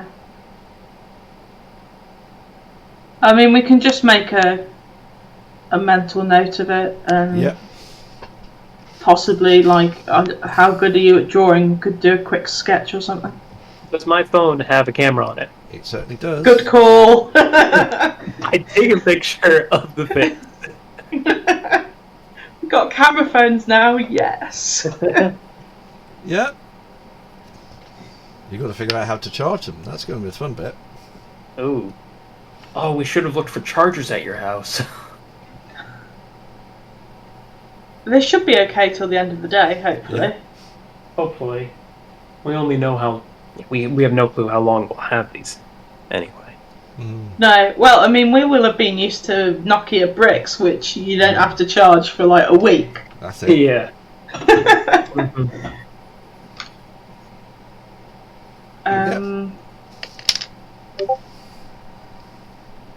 Yeah, shall we just take quick pictures of all the stuff in the vault? Yeah, you can do. Yeah. Okay, so we can compare those at, With your leisure. yeah. You go to the lady. Well, Go yeah, on. well, I'll go to the lady at reception and thank her very much. Yeah. She closes the door and says, "Good evening, Professor Dalton. Have a good Good evening. And you? Thank you. Are you going to make your way to the paranormal department? Yeah, we need to see if we can find Rexy. Yeah, and also keep an eye out for... I mean, shall room we... with your name on it, I guess. Shall we leave finding Rexy till tomorrow? Because we've got to go to this dinner, and I don't want to go there with a irreplaceable dinosaur. If you say so, we just might be chopped into bits. Well, I might be chopped into bits. I don't know if you get caught into it, but... Well, if he chops you into bits, he's not getting the dinosaur, is he? If I don't have it on me, I guess not. But they can always find another person. We don't have to take it with us, but we could at least see if it's there. Okay. Yeah. Yeah, you go to the paranormal department. It's slightly more chaotic than the archaeology department. They seem to only have a storeroom, which is just locked. Can I try my card in it? Yeah, it works. That's easier. Do I see anything with my writing on it that says, like, past papers? Because that's usually the box that I hide stuff in. No. Are you joking? Is there anything with my writing on it? It would be, but they seem to be bits of artifacts and notes. No dinosaurs. No dinosaurs. Any Professor keys? Dalton's just rifling through boxes and going, shit, shit, shit. Make roll 2D. Wait a minute, let's have a look. Roll 4D6, Becky. Okay. Just want to see what you get.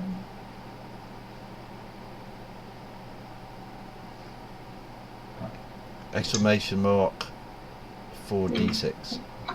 4? Yeah, Okay. that's fine, you've got enough. As you're going shit, you notice a paper, one of your papers, which has an interesting title to it, to do with early history of Al-Majara, occult, with respect to the occult. Is it slim enough to be able to put in my jacket? Yeah, it's your papers anyway. Well, yeah, I know, but is it Yeah. like a Bible thickness, or is it... No, it's say about 4 or 5 sheets. Oh, great. Well, I'm just going to fold that up and put it in my inside pocket. Hopefully, wherever we end up, we might have this with us. Unfortunately, we no longer have the dinosaur. Unless we check my office. Yeah. We'll check my office. Yeah. Yeah, you I think that's our last bet, but the Oh, the paper that was recommending you, or what they were asking for, did say that they wanted someone who didn't ask questions. This version of you is a bit more submissive. I don't know if that would also be why you go with your wife. I don't really know the relationship of that, but the potential that you might be different in this world. yeah, possibly. Yeah, you Oh, I mean, maybe I didn't find the dinosaur in the first place. There is that. Yeah. Yep, you actually, strangely, you can find your office. It's locked. Can I use my keycard? Yep. Does it let me in? Oh yeah. Oh, good. Much as your office and as you're in previous one, there seems to be a lot of your stuff there. Okay. Lots of your books you would have had, though you have some extra books to do with occult history of England and Great Britain. Can I just jot down the titles of these books and the authors, and then just pop them in my pocket so I can find them if I need them and we disappear? Yeah. Still no dinosaur though. Damn it.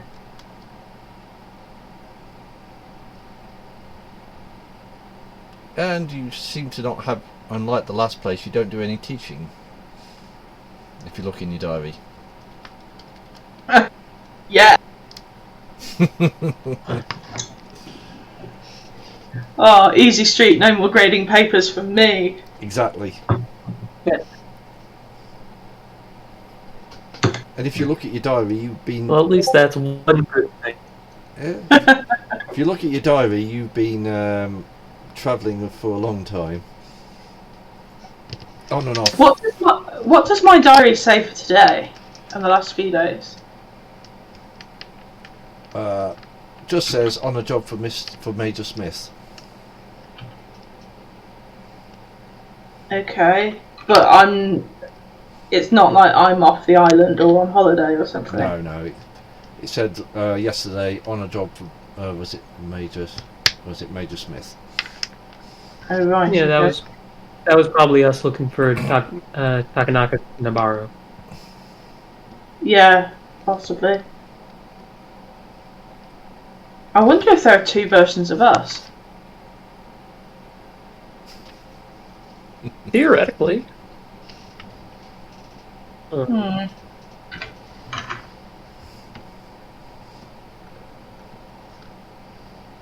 Yeah, it's getting late now. It's getting about 6 o'clock. Yeah, we need to go and get dressed because this place where we're going to meet Ms. Hussein is exceptionally posh, and I'm talking 007 tuxedos posh. All right. Good to know. I guess I will if you can drop me off at my house, and hopefully we won't get pulled over by anyone, then I'll do what I have. Right, you are you going to make sure that this is your house first? Are you going to wait outside? I should. Yeah, I'll wait outside for you, just in case. Yeah, it is your house. It's not very far away. It's not very far away from, was it Professor Dalton's? But yeah, you live there. Yeah, it's still the same. Nothing much different than your original in the other reality. You seem not to have as many nasty surprises. The only thing you probably won't see, there are nothing to do with Beyond Human LLC in there. Or anything to do with that. Okay, good to know. Yeah. Okay, do I have any nice clothes? Yeah, you have a tuxedo. And Alright. are you waiting for him, was it Professor Dalton? Yeah, might as well. I'll just quickly change into the tuxedo. And I'll put my coat on. I'll just take my coat off when we get there. But I need the space. Yeah. So for pockets. Have you still got your meat cleaver? Yeah, I'm taking my meat cleaver with me. It's very important. You taking the fire extinguisher? Yes, it is also very important. I need these things. You got to put you put it in the back of the car, the fire extinguisher. You get into the car and you go back to Professor Dalton's place, and you get changed. Do you take the dog a walk and feed it? Yeah. I will assume that Bartosz is too lazy. Yeah. And you eventually, about 7 o'clock, you're ready to go to where you need to go. Cool. And you drive across a tortuous drive. Do you have any sparkles? Sorry, what was the question? Do you have any glitter? I'm a professor, not a 5-year-old. Okay. I was just wondering if we need to glitter up our suits. No.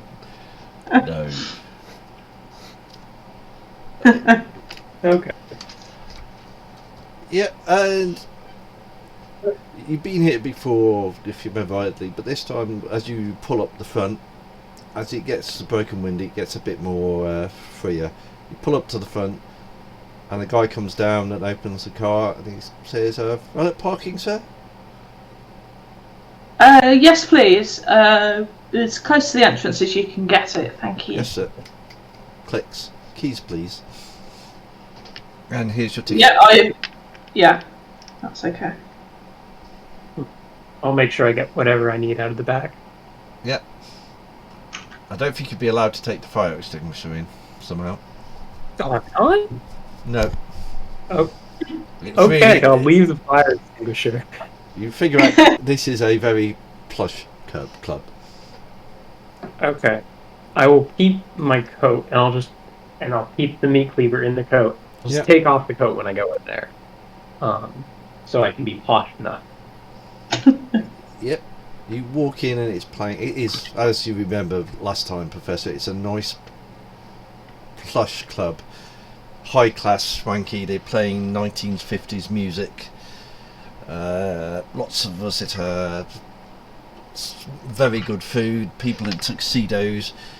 Extremely rich people with more money in jewellery, and it almost drips off them all the wealth off them. It's obscene almost. And Monaco on a good day. it makes Monaco look like a poor day. This is where the poor go. And as you're walking in, a very slender woman with very dark hair, Middle Eastern extract, with very bright green eyes. As in, her eyes are very vivid, like bright blues. Her very bright green sort of walks up to you and in a very how to say in a very silky voice, "Ah, Professor Dalton, Mr. Kovac, nice to see you. Would you please join me?" Yes, with pleasure. I'll just give a silent nod. As you gather, my name is Tanya. Miss Hussein, to you. It's a pleasure to meet you. And you, Professor. Do sit down. And she sort of takes you to a nice little, quiet booth. And your favourite drinks, alcoholic drinks, are waiting there already. I took, the liberty of ordering your favourite drinks. And she sits down and she sort of drapes herself and sort of sits there and takes a sip. Please drink. Might I ask how you know what my favourite drink is?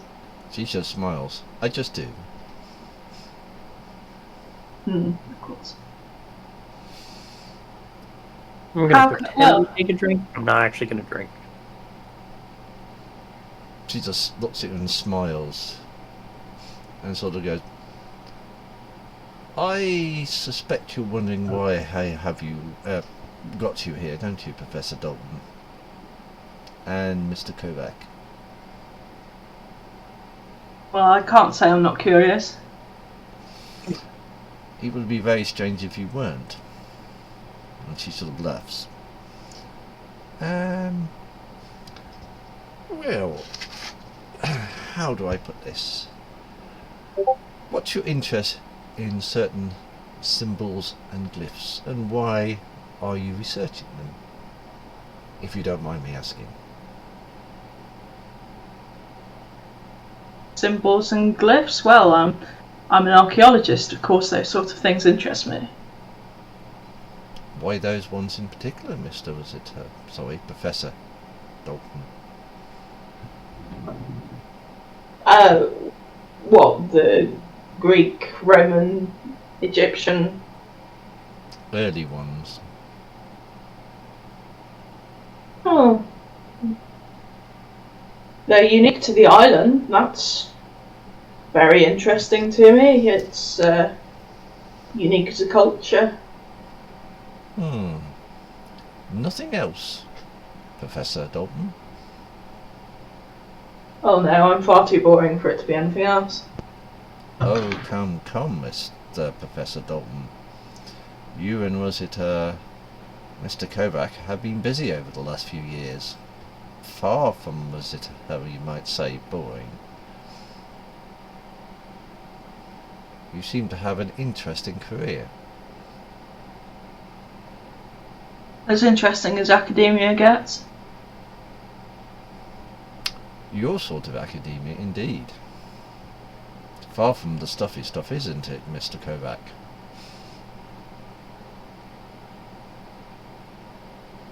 Well, they can get a little dicey at times. Indeed so. But nothing excited about. So, you just to be interested in something on purely academic side is what are you getting out of it? Comes the question. Illumination? About what, Miss Professor Dalton? History. It's fascinating. And I mean, always- how he goes on this he does go on this sort of small monologue about ancient civilizations and how absolutely fascinating they are.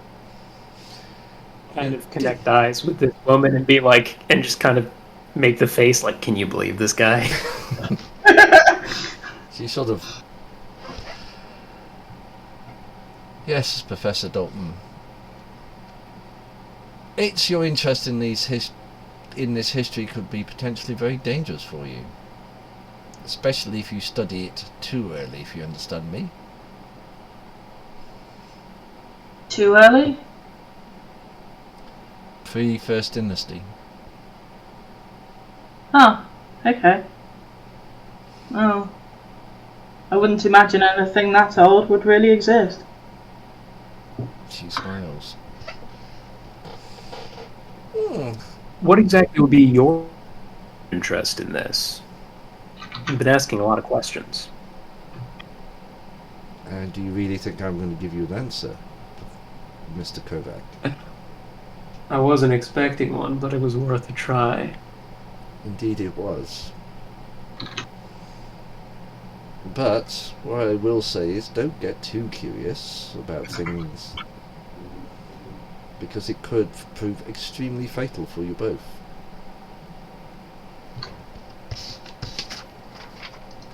Well, I very much appreciate the warning. And the drink, of course. Which you haven't drunk. Oh, I have. Ah, No, I have. that's alright then. So, has the warning been taken? As much as it can be from someone who gives very little information.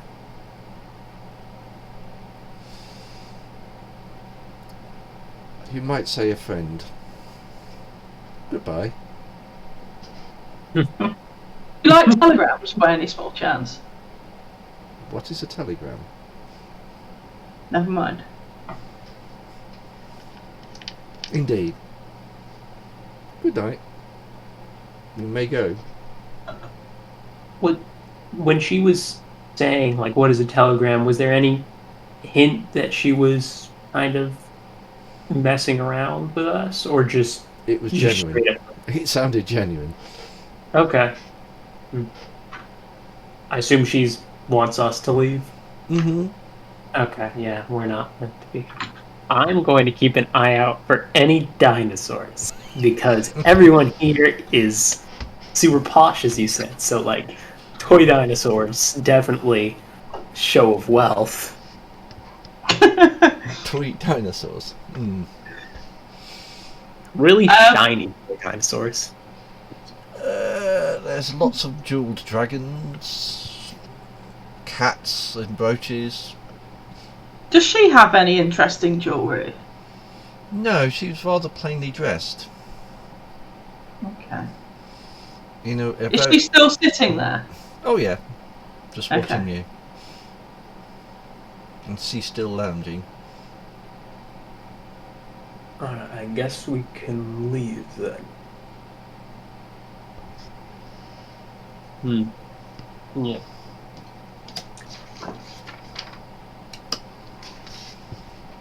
Are you leaving? Yeah, I think Yeah. she wants us to, and it's probably a good idea. Yeah. So you go down to the front of the club and out and get your car, do you? You have to get it. It has to be got by. Yeah. Yeah. Mm-hmm. As you're waiting for your car, you hear footsteps and the clunk of a cane, closely followed by a smell of a lot of smell of cologne, and in a very heavy French accent, as if someone seems to appear from nowhere, saying they seek him here, they seek him there, the Frenchies seek him everywhere. And he sort of stops. A very tall gentleman who looks absolutely perfect in dark costume with a cane, with the only thing that's different about him, he has a scar over his left eye, as in it looks like it goes straight through his eye. He stops, looks at you. Ah, you are not what I was expecting, but you will do. You look interesting subjects. And he sort of starts to... Do I know you? I don't think so. And he starts to walk around you, as in studying you. Ah, not perfect, but interesting. I could use you in my art. It does need more rough edge to it, but I have to be somewhere else, as I have others to find and extract exquisite revenge So I will leave you and have a good evening. Well, if you want to see someone who's a work of art, there's an exceptionally attractive young woman in that casino. Professor Dalton just goes and gets his keys.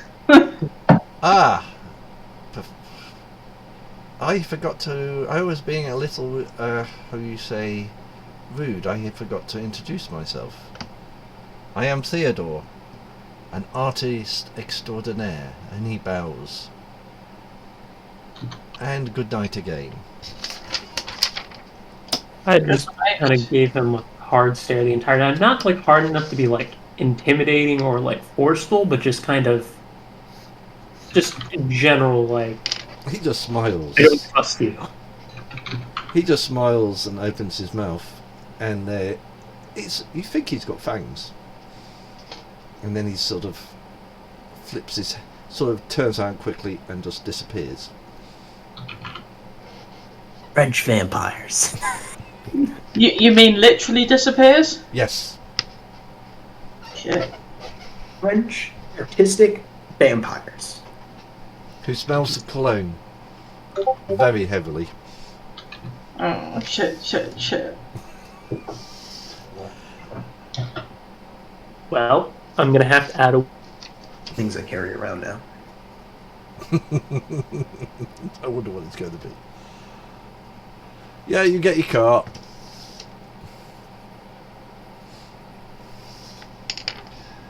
And you drive back. Actually, your drive back's uneventful. Nothing else happens. Well, that lady was interesting. Yeah, well, she was a friend, in theory. So, and also the only other person who sent, the only other person who sent us telegrams, so could be one and the same. She didn't know what a telegram was, though. Yeah. So she might not be. I don't know. Oh, apologies about the slight rant about archaeology. I was hoping to bore her to tears. You nearly had me. Are you going to stay at your own place, or are you going to stay together in the same house? I mean, you can stay over at mine. I've got a spare room if you wish. I think it might be for the best again. Mm-hmm. Yeah, that's okay. Yeah, you get back to your place. If you want to pick anything up, you can do. There's no Russian cars outside, no nothing. Your parking space is still there. Dog's happy to see you. There's no guests in the house as far as you know. And Bartok was ensconced in his room. As per usual. Okay. As per usual. Well, as attractive as that lady in the casino was, I really, really don't trust her. Of course not. She didn't really give us any reason to trust her. Oh, did you not catch that? I mean, she's got dark hair and exceptionally bright green eyes. That is true. Is very similar to the statue that we found. Do you think the reason why she told it is she from them? Maybe is she immortal? I mean, weirder stuff have happened on Almajara, I'm sure. Mm-hmm. I've seen aliens, and I'm not a crazy person. Okay. Yes, you have seen it. I don't know whether she bought it or not, but we shall have to see. I don't understand how she knew, because we literally started looking into this morning. To be honest, a lot of people know a lot of things very fast with no good reason, so it's not too odd. Can I check my paper, the one that I got out of the department, on early history? When was that published? It's fairly recent, as in a month ago. Is it about early symbols? It is. Much as you concluded in the other one, they're earlier than what's said there. Okay. Predating Egyptian from the Middle East. I think she's got a hold of a copy of this. And talks of a what is it of the symbols and certain ones, and strangely enough the statue you picked up, saying it is of an early goddess who was banished, and it gives you a name. What's the name?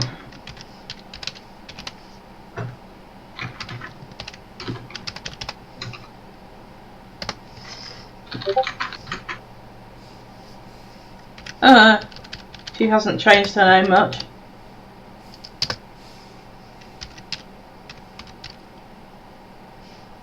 Who was banished. Okay. But she seems to be very, very, very early.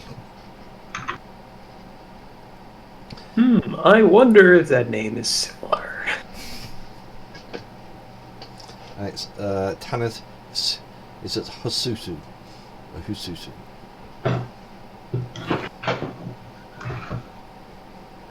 Yeah, She's just anglicised it, hasn't she? Yeah, seems like it. Is there any indication as to the alignment and intentions of this goddess? She was banished. That's one thing. Yeah, it says because she... How do you say? She was a bit zealous. About what? A bit zealous with the worshippers. She wanted them to only pray to her and no other gods. Okay.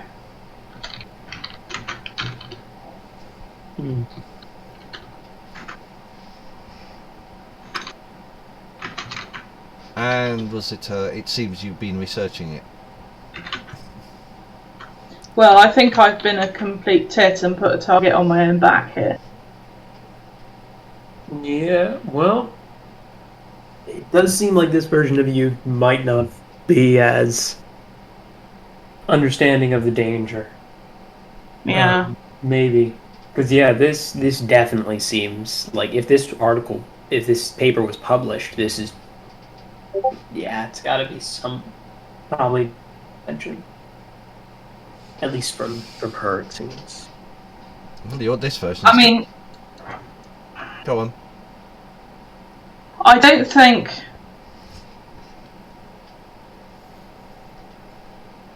If we go back to the 2001 timeline and live through to 2005, there is no way I would publish this. Well, yeah, this is definitely not you. Mm-hmm. It's a far less cautious version of me, whether it's through naivety or ego, I don't know. And you're still married in this one too. Yeah.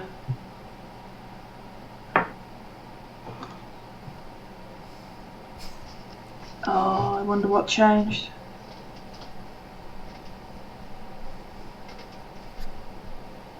Because that's the... Something is fundamentally different, I think, about my personality. Because... I mean, Imogen is an exceptionally gifted academic. And... So long as we are somewhere exotic with some archaeological dig, we can work together quite effectively. But when we were at home in London, I don't know, it was just, we weren't happy, and it snowballed basically. But that didn't happen in this reality. No, and you have a son. Yeah, that as well.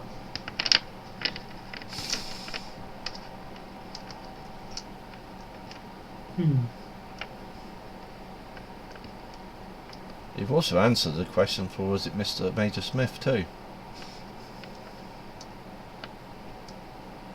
You've had the answer all the time. Really?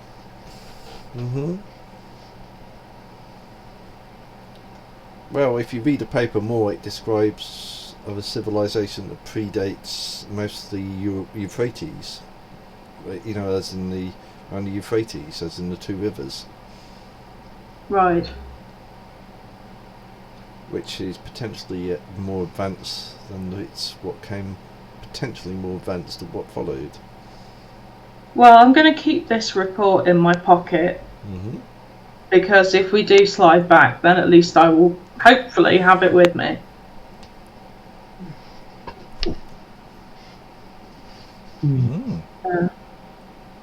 What was Mr. Smith exactly looking for? Did he want translation or just more information about these glyphs? Just more information. Well, we've Okay. got that.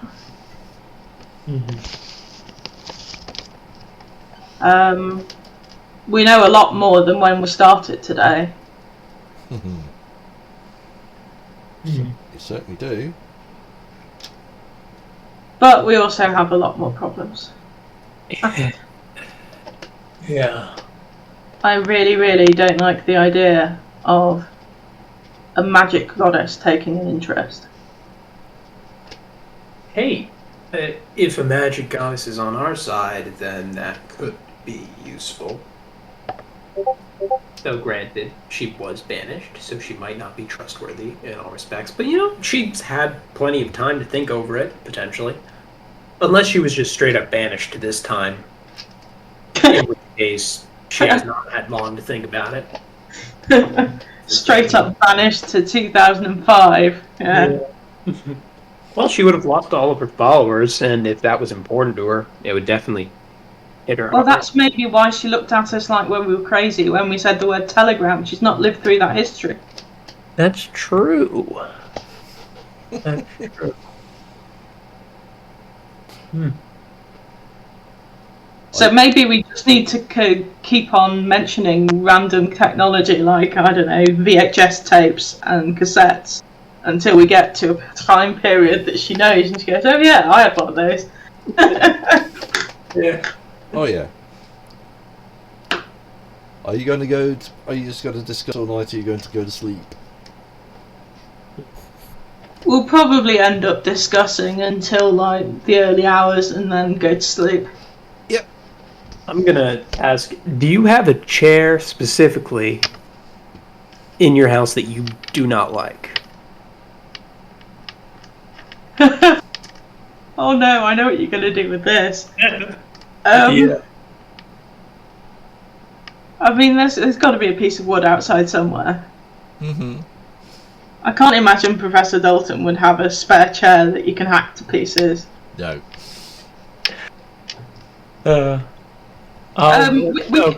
You can take the dog out in the morning. He'll find you one. Okay, yeah, that's a good idea. That's a good idea. Okay, I'll spare your furniture for the time being. I wonder what he's going to do. I think he's going to take up whittling all of a sudden. Mm-hmm. Okay. Oh, there's still a bit more to do, actually, there's enough to do to keep to the end. Excellent. Okay. You have a fairly short was it sleep into the morning when your door of your room is being knocked on. Professor Dalton is going bang bang bang bang. Phone call from Bertolt. What time is it? It's about 9 o'clock. Oh God, I've slept in. Mm-hmm. The professor will like pull on a dressing gown, stumble to the door, and go, "What? There's a phone for you. Who is it?" It's Matthew Taylor. Yeah. Okay. The professor will take the phone. Good morning, Mr. Taylor. Good morning, Professor Dalton. This is Matthew Taylor of the Shadow Couriers. I have a package for you. Can you meet at Sarah's tea house at 11:30 p.m? A.m. Sorry, I knew I got that wrong. A.m. 11:30. A.m. Yes, Sarah's yeah, tea house. yeah. I suggest you bring some companions. Doesn't swear, does it? No, but I will warn you, there are some people who are showing unhealthy interest in the package. Goodbye, Professor. And he puts the phone down. Bye. Professor Dalton will go and make some very strong coffee, 40 cups, and then kick very loudly on Mr. Kovac's door. Mr. Kovac, you can hear someone kicking at your door. Okay. Yeah, I'm getting up. Bartos walks past. I took your dog for a walk. Oh, thank you. Yeah, I had to. Has he been fed too? Yeah. Good. Did he bring any sticks back? No. Never mind. How's your UFO publication going? Turned out to be another small alien in a raincoat. Nothing unusual. That's a shame. Maybe one of these days it'll be something new. Yeah, it'd be nice. Yeah. Well, you just have to keep looking. Yeah. The truth is out there. Sure is. He sort of disappears into his room. Pardon me. I'll probably come out of the room groggy. Professor Dalton hands you a cup of coffee with his left hand, and he's got one in his right. I'd probably down it in like one sip, even if it's hot. Just need to wake up. Oh dear. Unfortunately, we have to be at Sarah's tea house for 11:30. We have a package which people are showing and I quote, unhealthy interest in. I think Rexy's coming home. Yeah. Hopefully that would be very nice. Am I gonna take the dog for a walk? Can you do that? Unfortunately, Bartosz has beaten you to it, although he is a terrier, so, I mean, yeah, you can take him for a walk as many times as you want and he still won't complain. I won't overwork him. Okay. You can take him for a walk later, I'm sure he'll find some sticks. Alright. I look longingly at one of the bedposts in the bedroom I was using. Consider and then decide not to. Oh dear. Yep. So yeah, I mean, I don't have any students to teach. Woohoo! So, You also have the information a certain person wanted. Yes. And that would be another 1,000 euros. We could see if we can get a quick meeting with Major Smith. Yeah, not a bad idea. I give him a call on the phone that he dropped in my pocket. Oh, Professor Dalton, what can I do for you this fine morning? Would you be able to meet you at the usual place this morning, early? What time? Well, it's 9 o'clock now, so say 10. Oh, indeed. I'll see you there. Yep, see you there. Goodbye. Bye. Yep, 10 o'clock. Alright. I guess we should get ready. Yeah. Yeah, Professor Dalton will just wear his usual sort of Panama type hat with his glasses and his blue shirt. Mm-hmm. I'll just wear my regular conspicuous, like, all black. Yes. You see, the professor just looks like a professor in the tropics. He wears a sort of a trilby that's, what would you call it? It's like kind of wicker woven, but yeah. I think I know what you're talking about. Yeah, a linen shirt and light blue usually. Yep. He looks like what he is, which is an expat in the tropics. Yeah, you was at you drive to the Bull and Bush, old Bull and Bush. Yep, and inside actually, there's only one disturbance. You have to stop at a set of traffic lights. Mm-hmm. And crossing the road in front of you is a very big APC, was it a military vehicle,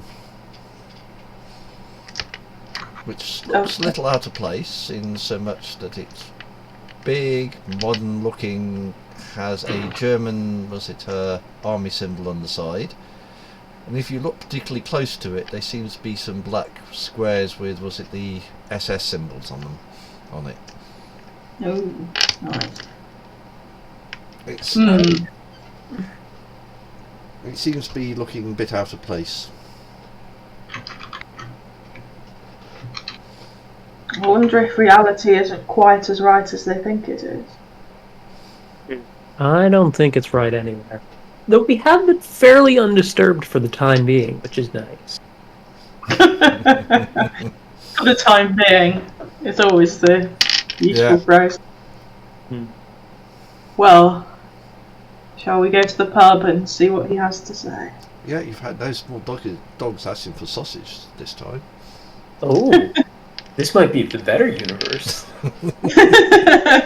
Yep.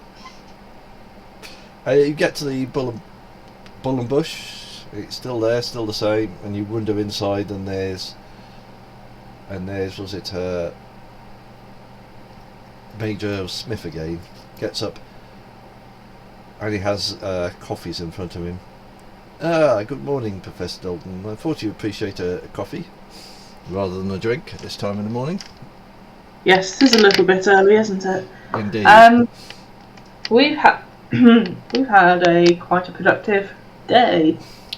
Good to hear, Professor Dalton. Wow. And what did you find?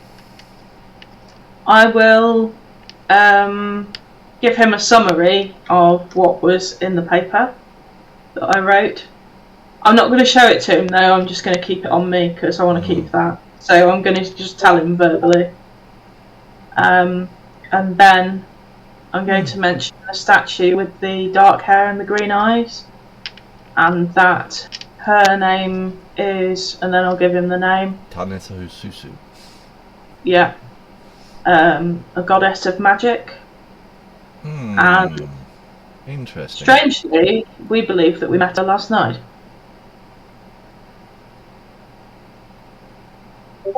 Strangely, I tend to believe you, knowing this place. Normally you would be put away for such remarks, Professor Dalton. But well, I'm quite aware of that, which is why I know that I'm not insane. Exactly. We have, both, met some interesting, people on this island in the past. Well, I will say we had suspected much ourselves, but our sources in London tend to be embedded what we would say more mundane history, unlike yourself. So we thought that your more, esoteric or off the wall view of history would have been very useful for us. I will pass this information on to the authorities. They will be very pleased, and they will not forget your services to the British government. Yeah, I believe we... Go on, Professor. A second thing, a second person whom we met last night was a gentleman named Theodore, who is very posh, French, wears a lot of cologne, and he has a scar through his eye, and he is, according to himself, an extraordinary artist. Never heard of the gentleman. But as you say, there are many, interesting gentlemen on this, ladies and gentlemen on this island. Wouldn't surprise me. Well, but that's not the most interesting thing. Firstly, he has fangs.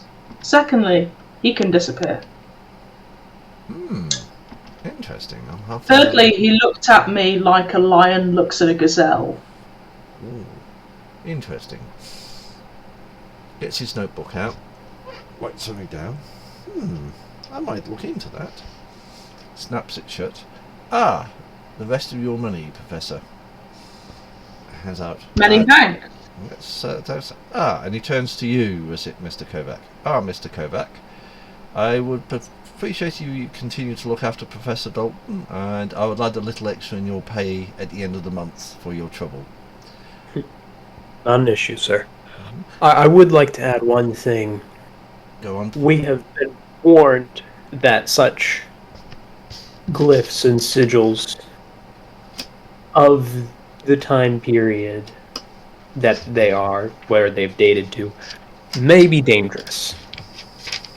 Not sure if that's going to really stop anything, any progress in research. I didn't believe so, but I thought it was worth the mention. Thank you very much, Mr. Kovac. As always. And would very much appreciate it if you kept the source of this information exceptionally confidential, as in the 3 people around this table. Indeed so, and was it the people, those who need to know, if you understand what I mean. Do they really need to know, though? Believe me. They know the information, but where it comes from, that can be blurred. No, we don't. We will not. We'll keep that. No, you say we don't. I have a feeling this woman's dangerous. I'll keep that in mind. Did she give you a name? Ms. Tanya Hussein. He writes it down. I'll look into that carefully. Yeah. She could be a woman of interest. Anyway, gentlemen, I have places to be. Thank you very much for your help. If I need your help again, I'll give you a call. And I will see you, Victor, for your usual brief on Monday. I'll see you then. Good. Goodbye. And sort of disappears out of the pub. Oh, that was profitable. Yeah. Guess so. Maybe we'll get more information on Monday. Well, I we can. know where I need to be briefed. I don't know where I need to be briefed. I'll call him later. Well, you could always suggest that I think we should meet here for security reasons. No one will question you. That's true. Yeah. But we don't know exactly the most secure areas. No, that's very true. Yes. Okay, are you going to your next meeting? I think Yeah, we've got to go to Sarah's tea house. Whereabouts is that? actually on the same street, further down. Oh, excellent. It's on Rum Street. Is that where we went with the policeman? No, that was an outside one. This is the one where you had the various... This is the one with the rooms. Oh, right, okay. Where you can The have Japanese tea house. Yeah, where you can have secret meetings and no one disturbs you. Oh, yeah. Yeah, this is a place that Mr. Kovacs will like. Oh, yes. And Professor Dalton will describe to you how that you can have this place and you can book rooms for meetings. And they're all very private spaces and that you can guarantee that you're not being overheard and that sort of thing. Well, sounds like you just found the secure location. Yep. Yeah, if you walk down the street, you can leave your car where it is, and you find, was it a tea house? Are you going there early, or are you going to go there on time? Early? Mm-hmm. Mhm. What do you reckon, Mr. Kovac, early or on time? Probably just say we're going early and ask maybe to go into the room that this person reserved, if it's open. Mm-hmm. Yeah. Well, you know the routine. You go into the front, you say your name. Ah, Professor Dalton, you're back again. And Mr. Kovac. Please follow me. Your room's ready. The gentleman you're meeting has not arrived yet. That's perfectly okay. That's no problem. Do you want to order anything? Your usuals? Green tea for me, please. And you, Mr. Kovac? I'll have an Irish coffee if that's alright. That's perfectly fine. And you're sitting there, and they appear with your green tea, all done properly in pot and everything else. Your Irish coffee and a pot of tea and a cup. And they sort of disappear. And about after a few minutes, the door opens again, and in walks the familiar figure of Matthew Taylor. You've seen this guy before. He's the one that moved all the stuff for when you moved in. Yeah. Or a version of it. Ah, Yeah. Professor Dalton, Mr. Kovac. Nice to see you again. Yes, a pleasure. And he's carrying a box, which is about 30 centimetres by 30 centimetre square box, and places it on the table. Just excuse me, just I'm going to have a quick cup of tea. It has been a busy morning so far. Oh yes, of course. You said there was interest in this package. I'll inform you more once we get onto that. Oh yes, of course. Do finish your tea. He has his cup of tea. It's been, an interesting week so far. Yes, we've not been idle ourselves. So I've heard. And he finishes tea. Right, this is the package I was supposed to give you. And before you ask, I don't know who the package is from, as everything was done via drop points and emails. Though I will inform you that someone is showing unhealthy interest in the package, as I was being followed, though I have lost them. Firstly, please let me leave before you open the package, as I do not want to know what's in there. So I'll leave the package with you, and good morning and good luck. That's why I wanted my tea before I went. One question: do you know what the car looked like that was following you? No, it's people on foot. Oh, all right. And they're still, all I'll say, they're still following me. What, they followed you here? They followed me somewhere else. In East Oh, France. right. What did they look like? Oh, okay. Yeah. Goodbye. Opens the What door do they and closes look it. like? No, he's gone and closed the door. Oh. That man is a mystery wrapped in an enigma. Yeah, seems like it. You could always tell him what he did. I think there's two of him. He either can do some sort of, I don't know, magic-y, splitty person thing, or he's got a twin. He's just messing with everyone. Yeah, that's why he said that, they're still following me. They're not following him, they're following the other one. Oh, that is interesting. because somehow he was at my office and my apartment at the same time. So yeah, there's definitely two Matthew Taylors. But whether it's an ability he has, or whether it's just that he has a twin, I'm not sure. I would assume it would be some sort of ability.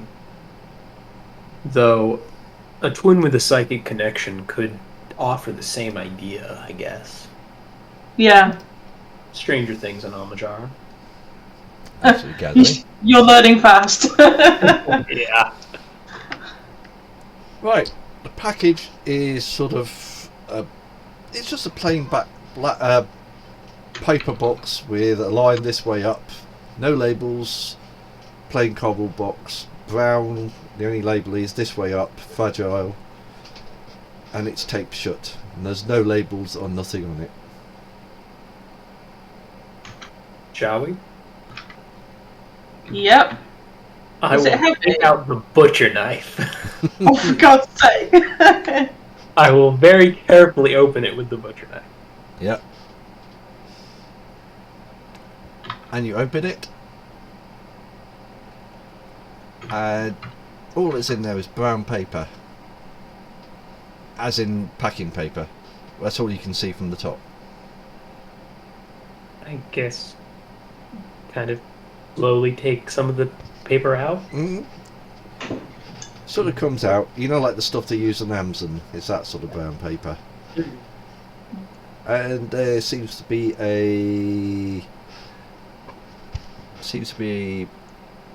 actually the box is a little bigger than 30 centimeters.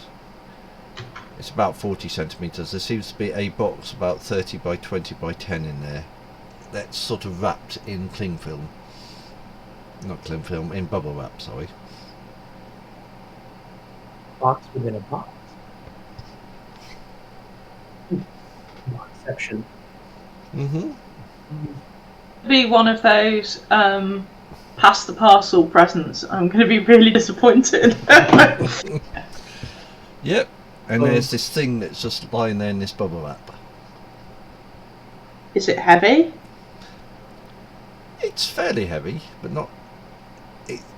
It's also solid, as in it feels like it's well built. Oh man, I'm really hoping this is a dinosaur. Guess we can both start unpeeling the bubble wrap. Yep. As you open it, it becomes obvious it's basically a rectangle shape. It's a frame with a metal plate on top, and it seems to be full of machinery, as in cogs and cogs. It's looked like a bit of clockwork, and cogs, wires, chains, much like the certain machine, a smaller version of a certain machine you saw in a certain building in Victorian London. Do they have the glyphs? It has the glyphs on it. On one end it has 3 terminals which you could plug something in. On top it has a metal plate with glyphs on and 15 buttons. And the buttons are marked from 1 to 9 and from A to F.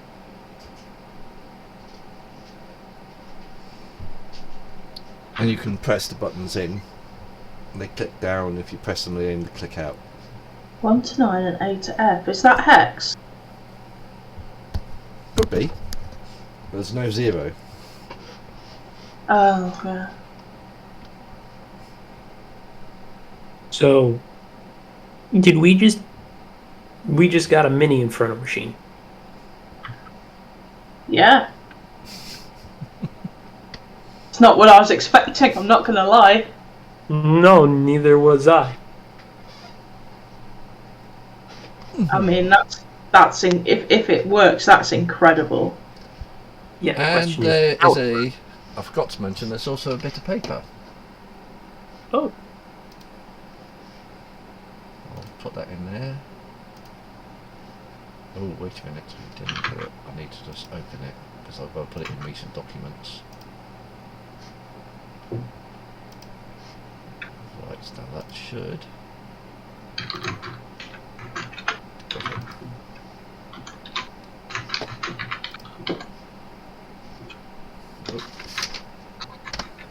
And that's the bit of paper, folded paper that's in there.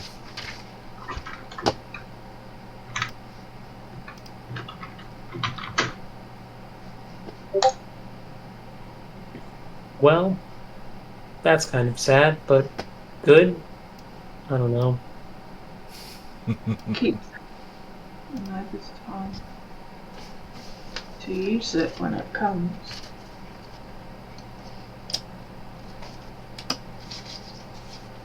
Right. That implies they don't want us to use it right now. Yes, very true. I wonder if it's a way to get us back. It could be something. Let's just hope it doesn't explode and turn us into unnatural corpses. Yeah, we might have to use this in a deserted area. Well, there's an abandoned church where we chased the monkey to. That could be a good place. If we do need to use it. So I'm not sure if we'll have the luxury of that. No, I don't think we will either. We're just going to have to push the button at some point. Yeah. Oh my. I have things in my head. So, wibbly wobbly, timey wimey, and all of that. Think I have an idea of something that we could put in this. Not that we have to do it right now, but at the first time I met you, I happened to get something. A note that said A33A. And all those characters are on this machine.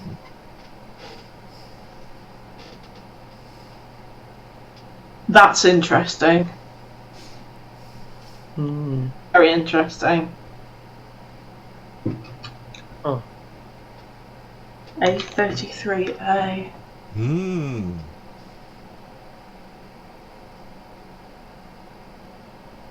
Because the next thing I was going to say is we're going to have to figure out how we use this. Yeah, that's definitely going to be tough. You said there was a connection port, like something could be plugged into it? There's 3 ports. They don't look like USB or something. No, like electric ports. Oh, like plug it into the wall? Like electric cables. So what they actually are is you put a wire around. They're like you put a wire around them and screw them up. Oh, okay. That old-fashioned way of doing it. Oh, like you put crocodile clips on it. Yeah, or you wrap the wire around them. Yeah, electric wires. That's the nasty way of doing it. Use crocodile clips. We need a battery for this then. And there's 3 of the ports. They're not coloured. There's no symbols on them. So it's not 3-phase. I thought most of them were. Does it have a using voltage on the bottom of it? No, only the symbols. There's no plate that says sort of how many volts and how many amps. No. Confusing thing is if it's one of those clamps, usually there's only 2 wires because you have the positive and the negative. I'm not very good with this, but I'm pretty sure it's usually only 2 because there's the positive and negative flow between the wires. So the fact that 3, I don't know where the third one would come from. It could be a UK plug connection. It's you have in the UK we use 3-pin plugs. Oh. So you have the live one, you have the negative one, and then you have the earth wire. Oh, the earthing line. Yeah. Okay. Yeah. I think it's because the voltages we use are different. Okay. Yeah. It can be fun if you plug this in. Does Almajara work on 3-pin or 2-pin? Probably 2-pin. Or 3-pin, depending who put the plug in. To be fair, this was probably... Oh, it's that kind of place, isn't it? Yeah. So we're going to have to plug it in at a British person's house for it to work. You could get a converter. Oh yeah, that's easy. A transformer. Yeah. So we know the voltage then if it's 3 pin. Well, we can hope. And we potentially have what we need Well, to enter in? We can assume if it's a miniature of what was made in London that it'll run off that voltage and frequency of electricity. Yeah, well, it was Victorian London, but hopefully. Hopefully it'll be standardised, yeah. Well, there's only one way to find out, isn't there? Yeah. Let's just hope it's not life and death when we have to try this. I have a feeling it might be, yeah. But Because we're going to be winging it, I'm not going to lie. I don't think it's going to happen any other way. I like Neither it. do I. Alright, well, if we're ever in... Well, ideally, before that bloke Theodore turns us into a piece of art. Yeah. You know, the more I think about it, the more he disturbs me. Like, vampires don't generally think of people like living things, from my understanding of vampires, which is limited to, like, the one book I read about vampires. So... Bram Stoker, yeah. Generally, I don't think they care much for humans. So, it could be literally your skin stretched up on a canvas. Who knows? Yeah. Mm-hmm. Probably the nicest thing that can happen. Oh, how long are you staying in the coffee house? We're gonna have to think of a way of transporting this out that isn't holding a box under our arm. Yeah, my pockets aren't that big.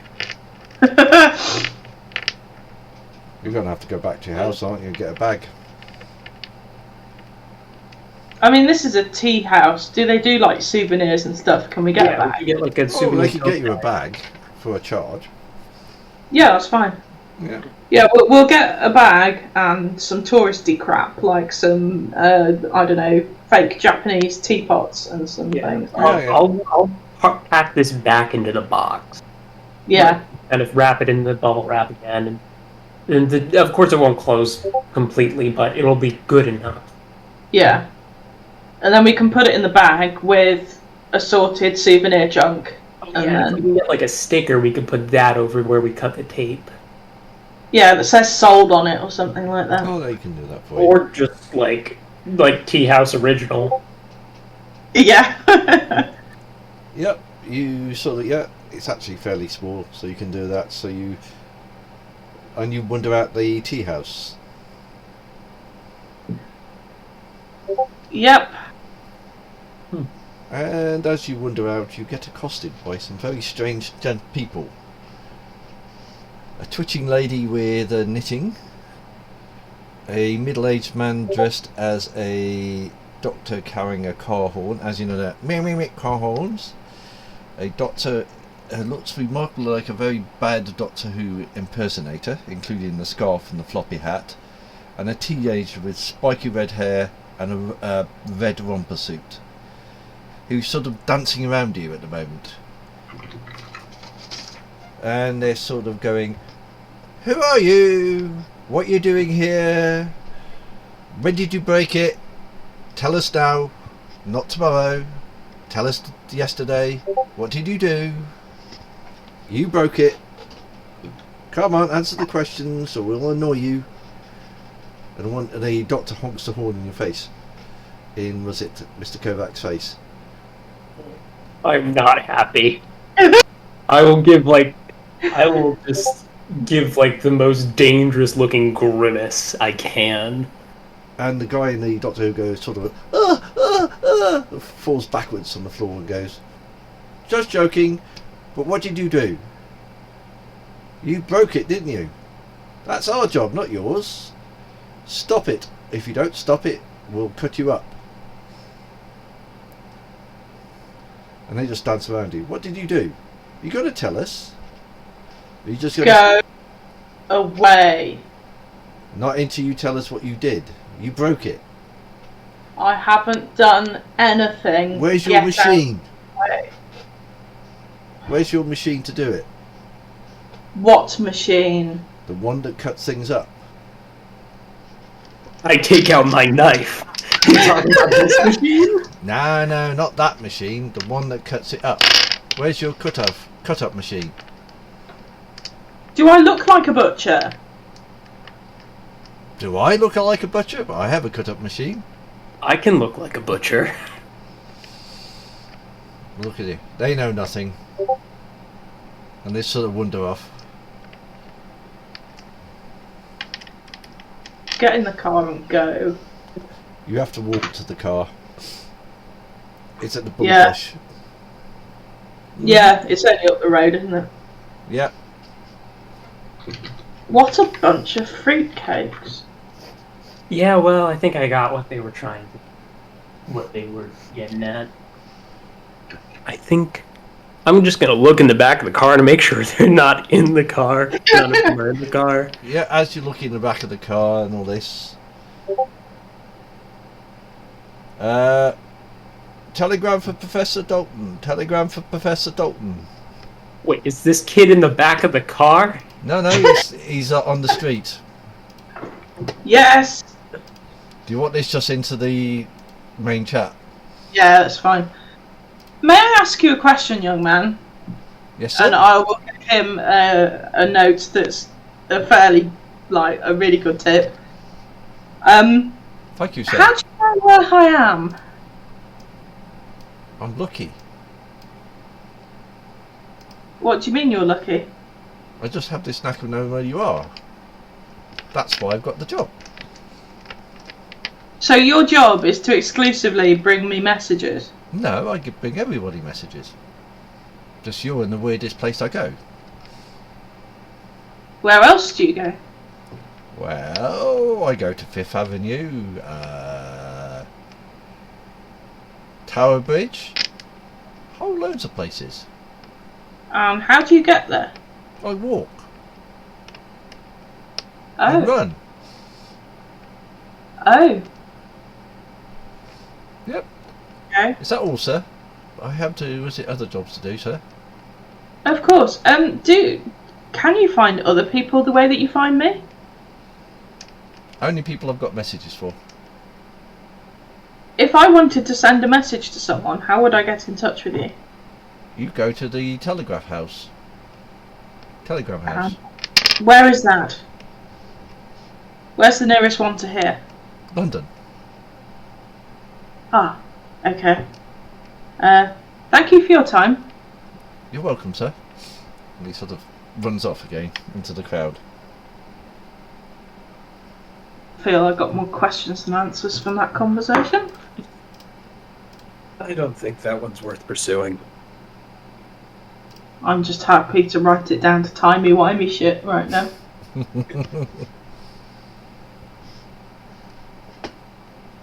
that answers a question you asked. Was it asked? You've already figured that one out already. If you read what that says. Mm-hmm. Seems like we're on the right track. Yep. Are you? Is it getting into the car, or you just? As you get into the car, you feel the familiar wave go over you. And you find this... Make sure I grab all the stuff. Yeah. Have you got the package? I should have the package. I'm sure I'm just holding on to it. Yes. Cool. You didn't say you put it down. And you're sitting at the cafe again you were originally. Drinking coffee. And we'll leave it at there. Well, that was a wild ride. Yeah.